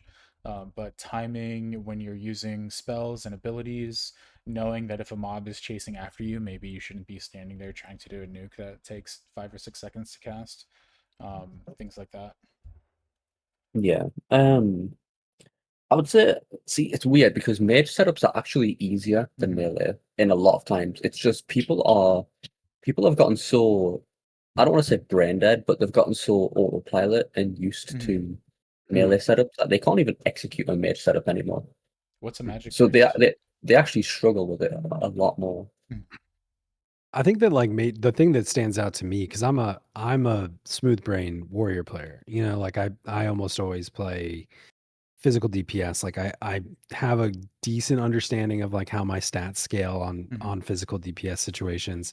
Ash. But having done like some ongo and stuff like that, what's crazy to me about mage stuff is that it's a totally different game. Like the calculations are just done entirely differently. To the point where like I feel like on when I'm doing a melee strat, there's elements where I'm like, I can incrementally improve and like fine tune some stuff and like see the damage go up 1% or 5%, or we get like we shaved 30 seconds off the timer here. We did a little bit better. Whereas like I feel like it's like with mage, there's like a wall. It's like a cliff instead of a hill. Where it's like you either don't do it or like you meet those checks and suddenly like the damage shows up. Yeah. So I can Go put ahead. some like light on that. So as with Ongo especially, that ties back into resistance rankings because Ongo has I think it's a 25% Earth resistance ranking. So that means by default it takes minus 75% damage to Earth. And with mage setups, you are supposed to utilize Rake as much as possible. Rake is the burst phase kind of thing. Think of like 14. You know how 14 has like 2-minute burst windows every, every 60-second windows are kind of a light burst. Every 120 seconds is like a full burst. Well, think of that with Rake. Rake is the full burst windows. When Rake's down, it's kind of like slow damage. It's kind of sucky, Right. But Rake can effectively double or triple your damage output for 48 seconds or something. Yeah, I And think, that's and what needs to be that's why like, utilized. coming from with like the difference in how you gear or like how you progress a mage strat is just totally different. Like it feels like it's much more communal. Like your rune fencer is participating in the mage damage. Your corsair. Like I think when I was doing ongo, I was struggling with it. And I think Shiraj was like, "Are you using Earthshot?" I was like, "Yeah, I used Earthshot. Was it supposed to do damage? I'm not really sure. Like I was reading the guide and not understanding the concept. What we're just talking about. And he's like, no, Earthshot doesn't do damage. It reduces the resistance that they have to the element. I was like, oh, so it's like the whole party has to collaborate to make the nuke come out. Yeah. Whereas I feel like you have more individual agency when you're a warrior. Your I could say adjustment gear that. gets Yeah. it to do more damage. Yeah, I could say that. I think one thing that's important to note is a lot of the stuff going into mage stuff in particular, especially if you're trying to nuke, is understanding how the different spells work. For instance, there's going to be a difference between sets. Like I have the high tier free nuke sets up here from the BG Wiki community guide. These sets look pretty good to me. I don't know if anything pops out to you, Shiraj, as kind of weird. I don't know if I would use the Empyrean over like an R25 plus Agwoo's, but I'd have to take a closer look at that. I could be incorrect about that. But like for the most part, these three sets right here look pretty good, and they're much different. Well, a little bit different than say something that you would use for let's say a Helix or a Magic Burst, because now we're gearing differently, right? Magic Bursting has its own separate stats. We need to start changing up how the gear interacts with that, because now instead of just increasing our int and magic attack, we can get a percentage boost by using magic burst damage. Or a Helix, as another example, benefits from the magic damage stat, as opposed to the free nukes don't as much as a Helix would. So this is all stuff that you would want to think about and do a little bit of research. And I think this is where the auction house actually becomes handy, is because these are hard stats that you don't really have to worry about too many outside factors that you can get good information on from those spreadsheets.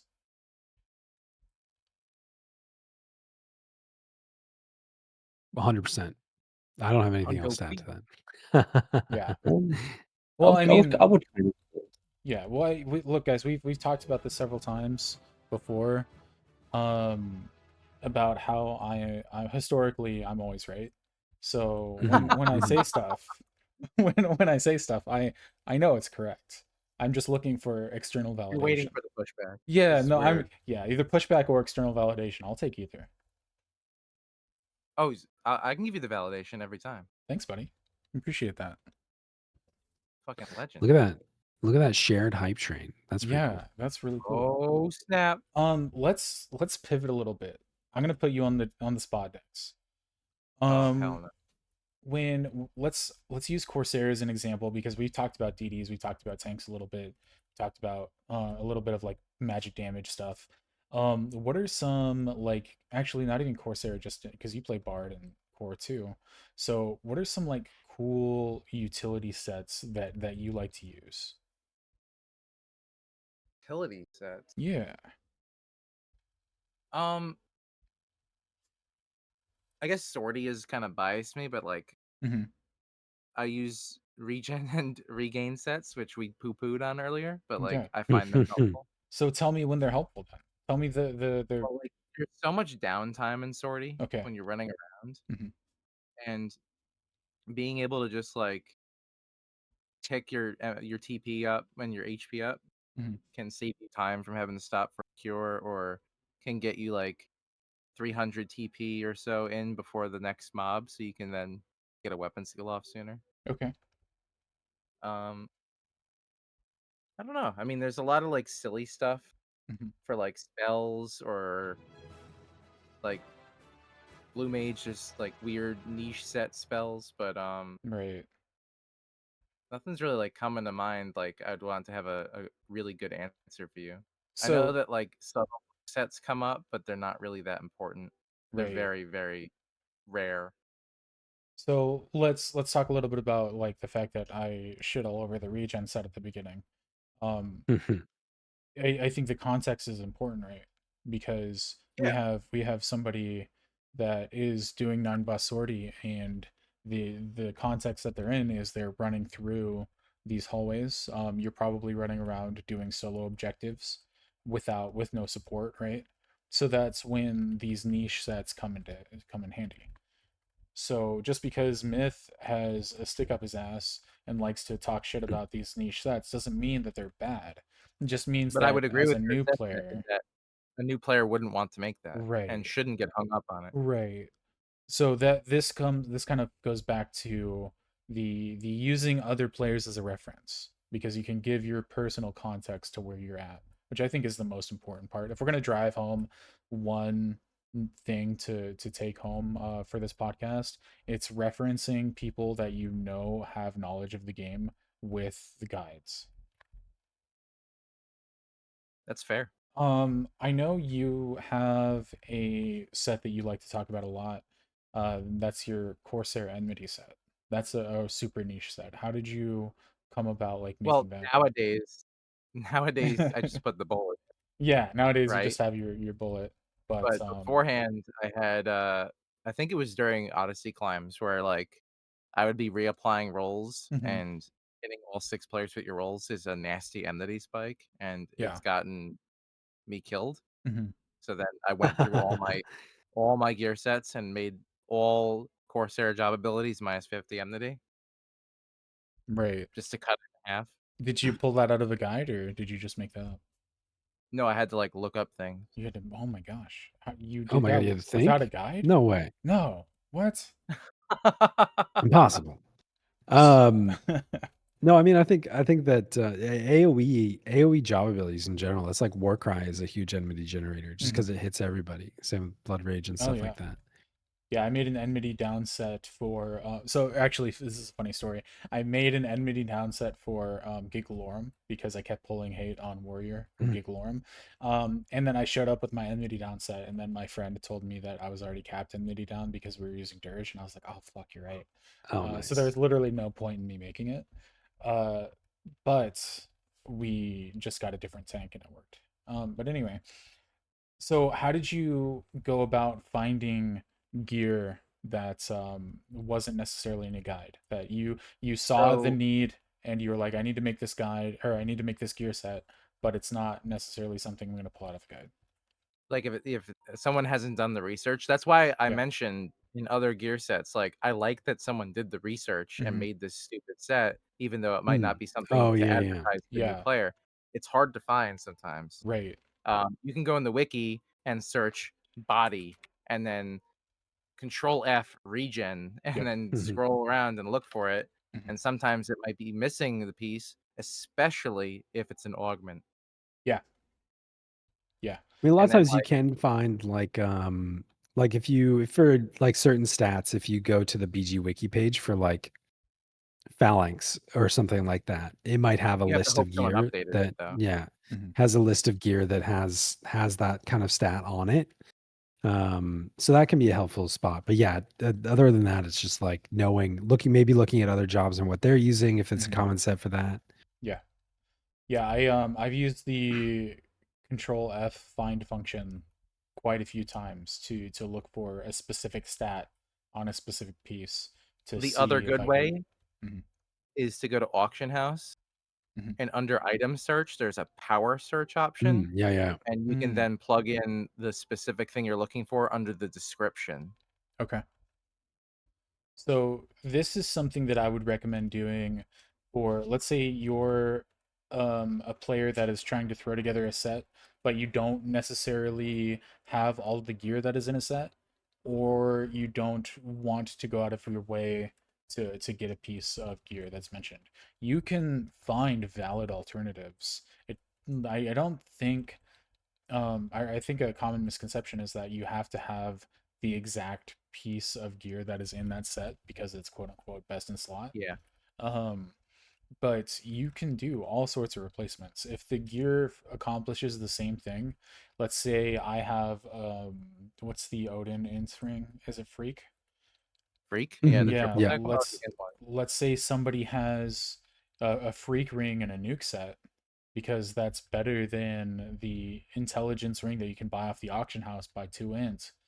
You can make that swap and do just Barely lose fine. anything. Yeah, and until you're able to find a group to do Odin or whatever. There's always I think that's a very good thing to do, yeah. to like look for alternatives rather than doing like some long, arduous grind to get Mhm. something that's slightly better. You can do Right. that later in your journey. Yeah. Um, I would just say be careful and do your research because there are pitfalls. Like you Yes. can find a piece that is an alternative to some super end game item, but also requires a lot of grind. And you may not realize in your search that there's some augment piece that's easy to get. And that didn't Mm-hmm. show up in your search because it's Right. an augment. Yeah. So understanding how this set works overall and what you are trying to replace, or what the particular piece you're trying to replace is definitely important if you're going to do that. I would say one thing that if you're like asking about niche sets and like Mhm. just like random like little things that isn't your engage set, whatever. Like my number one recommendation, especially since dark matter augments have changed, Mhm. everybody should make a phalanx receive set. Oh, really? Why do you say that? Yeah, because I feel like well, especially if you have access, like if you play with a red mage regularly, you're Mhm. getting phalanx. Um, I feel like it has such a huge impact. Yeah. Um, to the amount of damage that you're taking. Mhm. Like if you're already DT capped and you're doing, low man content or something like that, Mhm. phalanx is just like crazy. Like the amount of damage reduction you get from maxing out a phalanx receive set is is impressive. Mhm. Yeah, I So I absolutely would agree. that's one that I would definitely recommend. Like, and you can get one basically every job, like with dark matter augments. Just slowly work on it, and it's not one generally that you can farm up. Like it's not like, oh, I'll sit down on the weekend Mhm. and go get all this random gear. Like it's like slowly acquired over time by doing your daily augments. You So actually just reminded me I that's need one I to would do work dark to. matter augments because Yeah. I've been terrible at reminding myself to go do that. So thanks, Hegmoh. I just learned something. No, phalanx sets are phenomenal. And if you are able to communicate with your group, um, and get lucky with dark matter augments and whatever other pieces. Like for Paladin, we have a bunch of other options. Rune Fencer has like the relic head, things like that. Always super helpful. Could I speak on something about phalanx You don't have to related? read That Yeah. buddy. so this is kind of like weird, but phalanx is not very good for single target bosses in terms of like how people perceive it, like as in a public perception. Okay. Because when people die to something that does like 2,000 plus damage, right? Right. The first thing they will say was phalanx up. Mhm. Like phalanx is not going to save you from a 2,000 damage hit. Mm. At most, it's going Well, to take off it 60 damage. It could save you. It could save you by but- 32 damage. Yeah. No, but it's like phalanx Yeah. really shines when there's multiple targets hitting you. Mhm. But like one single boss doing high numbers, Mhm. phalanx is not going to be the difference between you getting one shot or not, and people need to like realize that. Mhm. Yeah, I agree. It's when is it more helpful, would you say? Like when does it really shine? Phalanx really shines in two spots in particular. Mhm. One is when the halos are blasting you Yes. in Odyssey. Two is when you're mass pulling as a tank, or just mass pulling in general. Yeah. You You like in see more Dynamis value. Divergence with multiple statues, etc. Yeah, like you see more value in phalanx when there's multiple enemies hitting you, because then that is like 50 plus damage taken off per hit per enemy, which adds up drastically. Mhm. I mean, I think stuff like Dynamis Divergence, absolutely, and like maybe my perception of Phalanx is just skewed because I tank Dynamis on Warrior every week. So like that's my safety net is having a good Phalanx set. Yeah, phalanx is But I great. think also like stuff like this ambuscade, Mhm. we because it's like, you know, there's 6 different Gygus and 2 monks and they're hitting a lot and all this other stuff.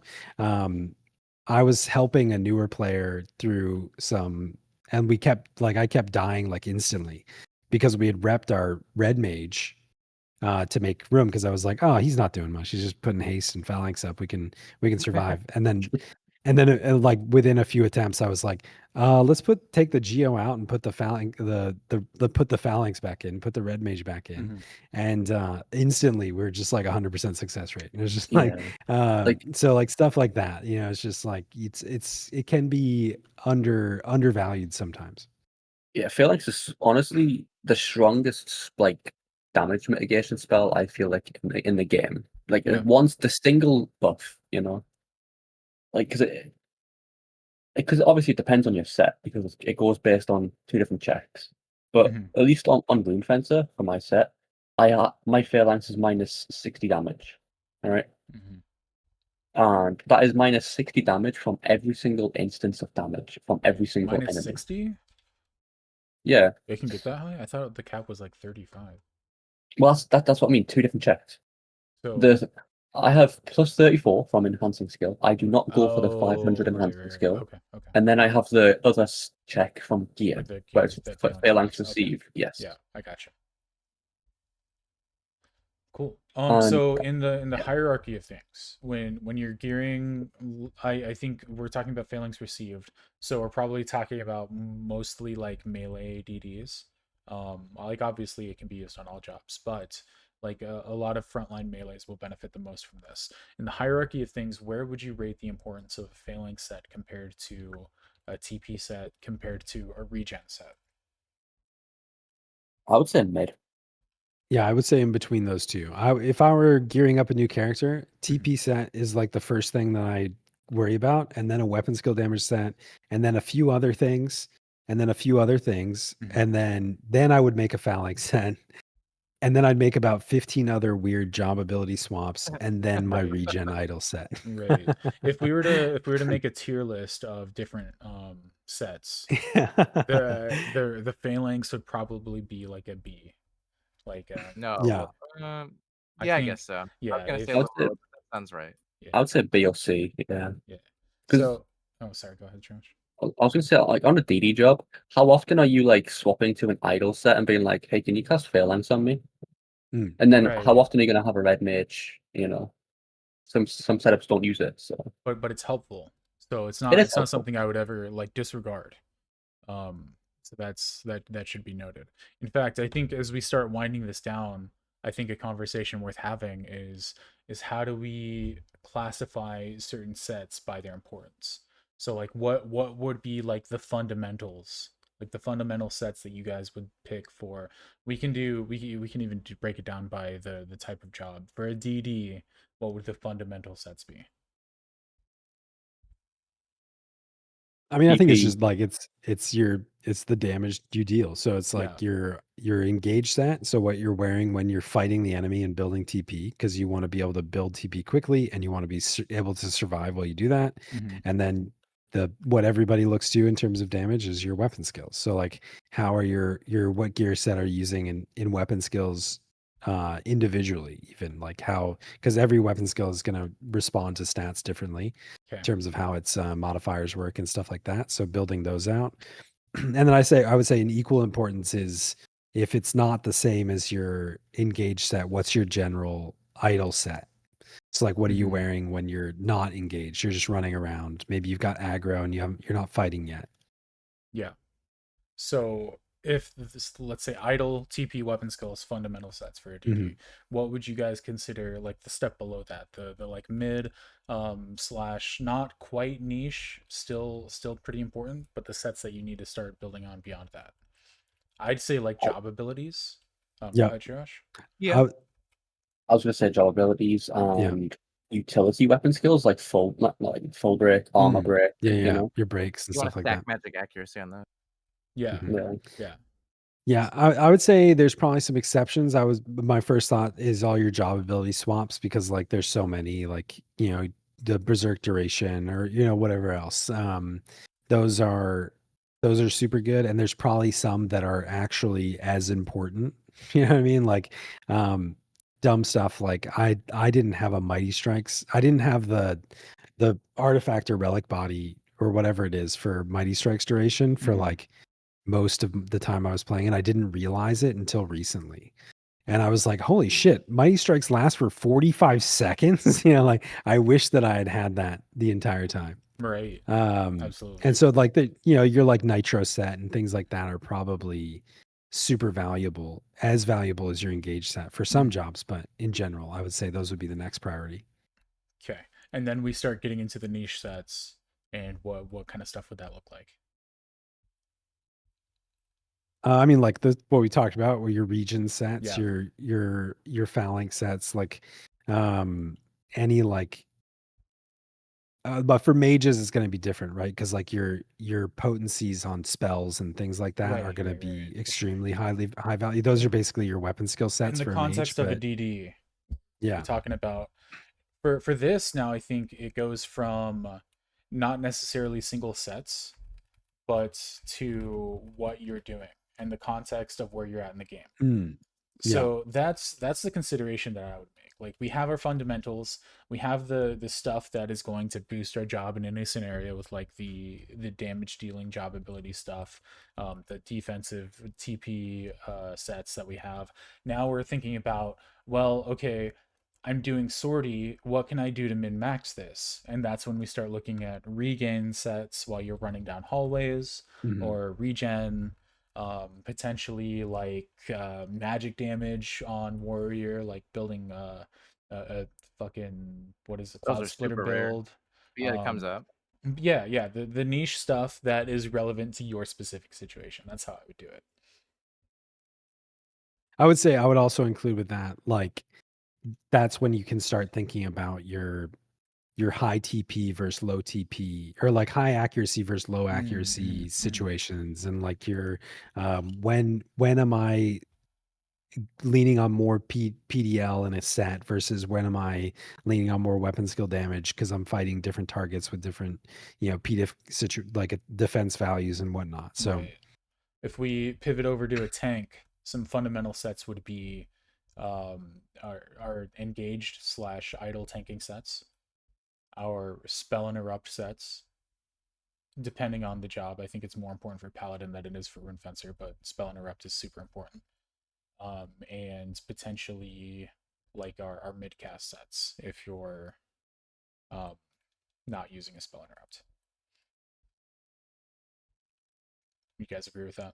I don't know what Shiraj Yeah. considers fundamental tank sets. I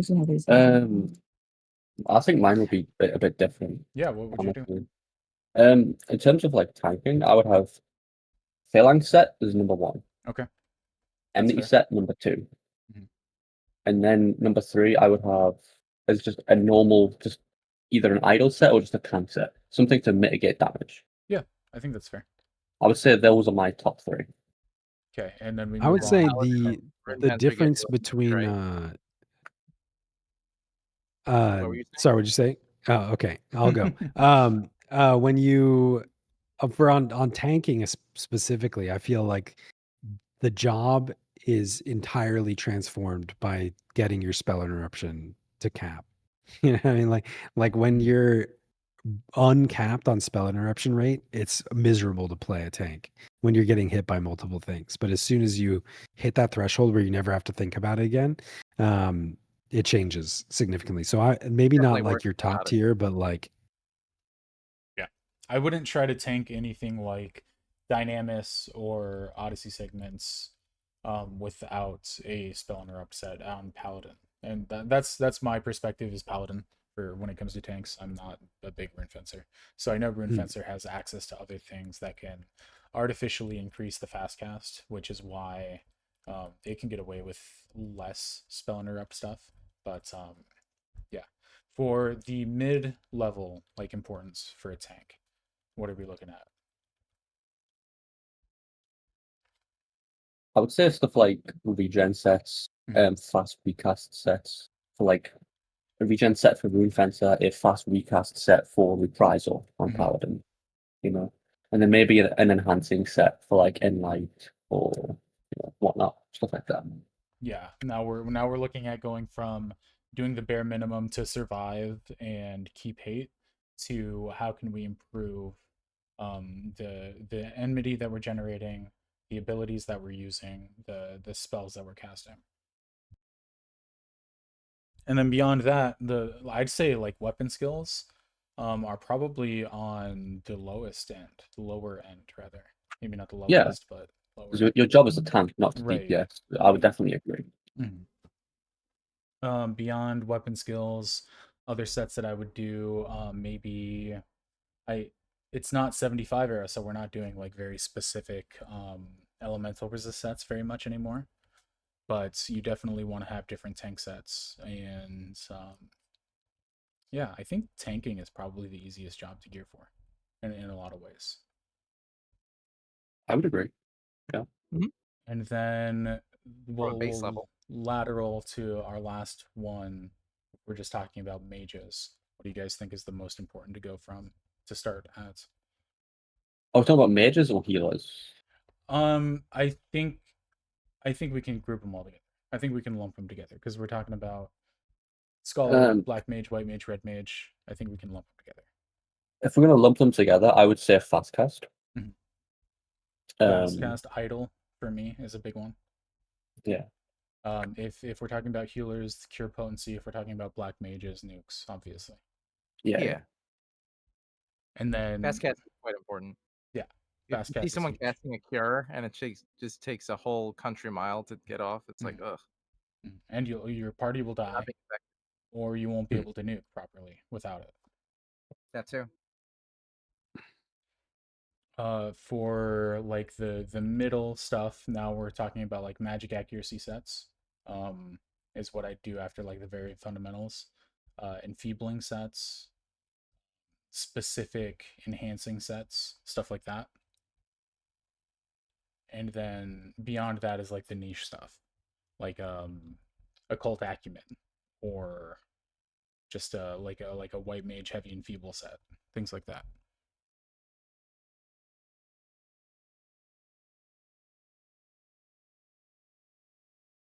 I think then you get into like all the different like are you int enfeebling versus mind enfeebling versus Right. duration versus skill, like there's so much. You can have like a very strong baseline, like magic accuracy set, and then down the road focus it more on each Yeah. specific debuff. Yeah, we start going back down that path of what am I doing in the context of my gameplay that we can start improving. that's always going to be. And please tell me if you guys agree or disagree with this. But I think to me that's an individual player choice at that point. And if you have the fundamental gear sets and know how to play that job, at that point you should kind of have an idea of where you want to go from there. Yeah. Cool. So, in closing, personally, I think there's a lot of good guides out there, and there's a lot of I don't know if they're outdated or poorly constructed, but there's a lot of pitfalls out there when it comes to the guides. So I would say use the guides and reference them with players that you know have experience. Yeah, that's great advice. I'd say like be thorough in your research. Mhm. And some guides have some amazing information with some incorrect information mixed in. So Yeah. just do your due diligence. Yeah. At the end of the day, everybody is just doing the best they can. I don't think anybody making the guides is Not out there malicious. with bad intentions. I think Yeah. everybody's just trying to do the best they can with the tools that they have. The only people that have bad intentions that I know of are probably the ones at auction house. Hmm. But but I mean, I would say, I think that like it's important to be critical of a guide, Mhm. and I think that the problem is like the negativity that comes around. Like anybody Mhm. that puts a guide together has decided to go through a process of like trying to do research and share information and all this other Right. stuff. And I don't think that we should ever like just dunk on that and like, No, and oh, you're Yeah. dumb. and This this is is not to wrong. You know what I disparage mean? in Mhm. any Yeah. way. And I think that They've like, gone through some difficult process of trying to yeah. And I help fully the community, appreciate, and you know, yeah, I appreciate anybody that's put together a guide in any context because I Yeah. think that that helps. And like, you're at least, if nothing else, have subjected yourself to the community, ridicule and like pick ridicule and criticism. Yeah. To like, and hopefully from that, the guide improves. You know what I mean? So I think that we can all agree that for a game that's 22 years old or whatever, there's not enough information Mhm. about how to play it and how it's played. And so it'd be great if we saw more guides coming out in the next years because we still need it. Yeah. Um, yeah, I know I'll never do a gear guide. Uh, and I think it's important as the community to be appreciative of the people that do the guides. Please don't send death threats to people that make guides if Yeah. they get like one piece of information wrong that's uncalled for. But it's happened. Mhm. It's happened, and that's why a lot of people don't want to put information out. So I think that's something to realize that a lot of the stuff that these people are doing their spending their free time doing is out of the goodness of their heart and their passion for the game. So I think that should be appreciated. Thanks, Yosh. Yeah, and like it goes back to like legend. yeah, just that element of Mhm. constructive criticism is always welcome. You Yeah. don't have to tell somebody they're dumb if you disagree with them. You can Mhm. you express your opinion and try to help it improve. But Yeah. like, y- Yeah, I know like from personal experience I've had some people comment on some of my playstyle guides and they're like, "I can't believe you said this. You're fucking stupid," and blah blah blah. And yeah, my gut reaction was to tell them they're stupid back and like to start like going super just degenerate on them. yeah, And I was like, "You know what? I'm just going to make you look like an idiot now." But maybe there's other people that make guides out there that are better people than I am. So you never know. true. Yeah. That's very I would likely. hope so. I would really, really hope so. Thanks guys. I'll never upload a That's guide. you'll what? I'll never upload a guide. I think you could do it. I would love a I'll give Dex my Blue guide. opinions, but I'm not doing it. I would love a Dex Perseus Blue guide. I would love a Dex Perseus Core or Bard guide. I I would gave a love. core guide with your interview. Yeah, you kind of did, and that got pretty good reviews. Other than me fucking I've up had the people reach edits. out and be like, "Hey, Yeah, thanks for the info." yeah, yeah. No, I think that was one of the better guides that I put out for sure. I would rather be a consultant than the host. Hmm. Yeah, well, now that I've tanked Kalunga and I'm the best rune fencer on Asura, I'm going to put out a rune fencer playstyle guide. Actual. Yeah, with hopefully with Shiraj's help. But I've got other projects to do before then. Well, you're the best. Why do you need me?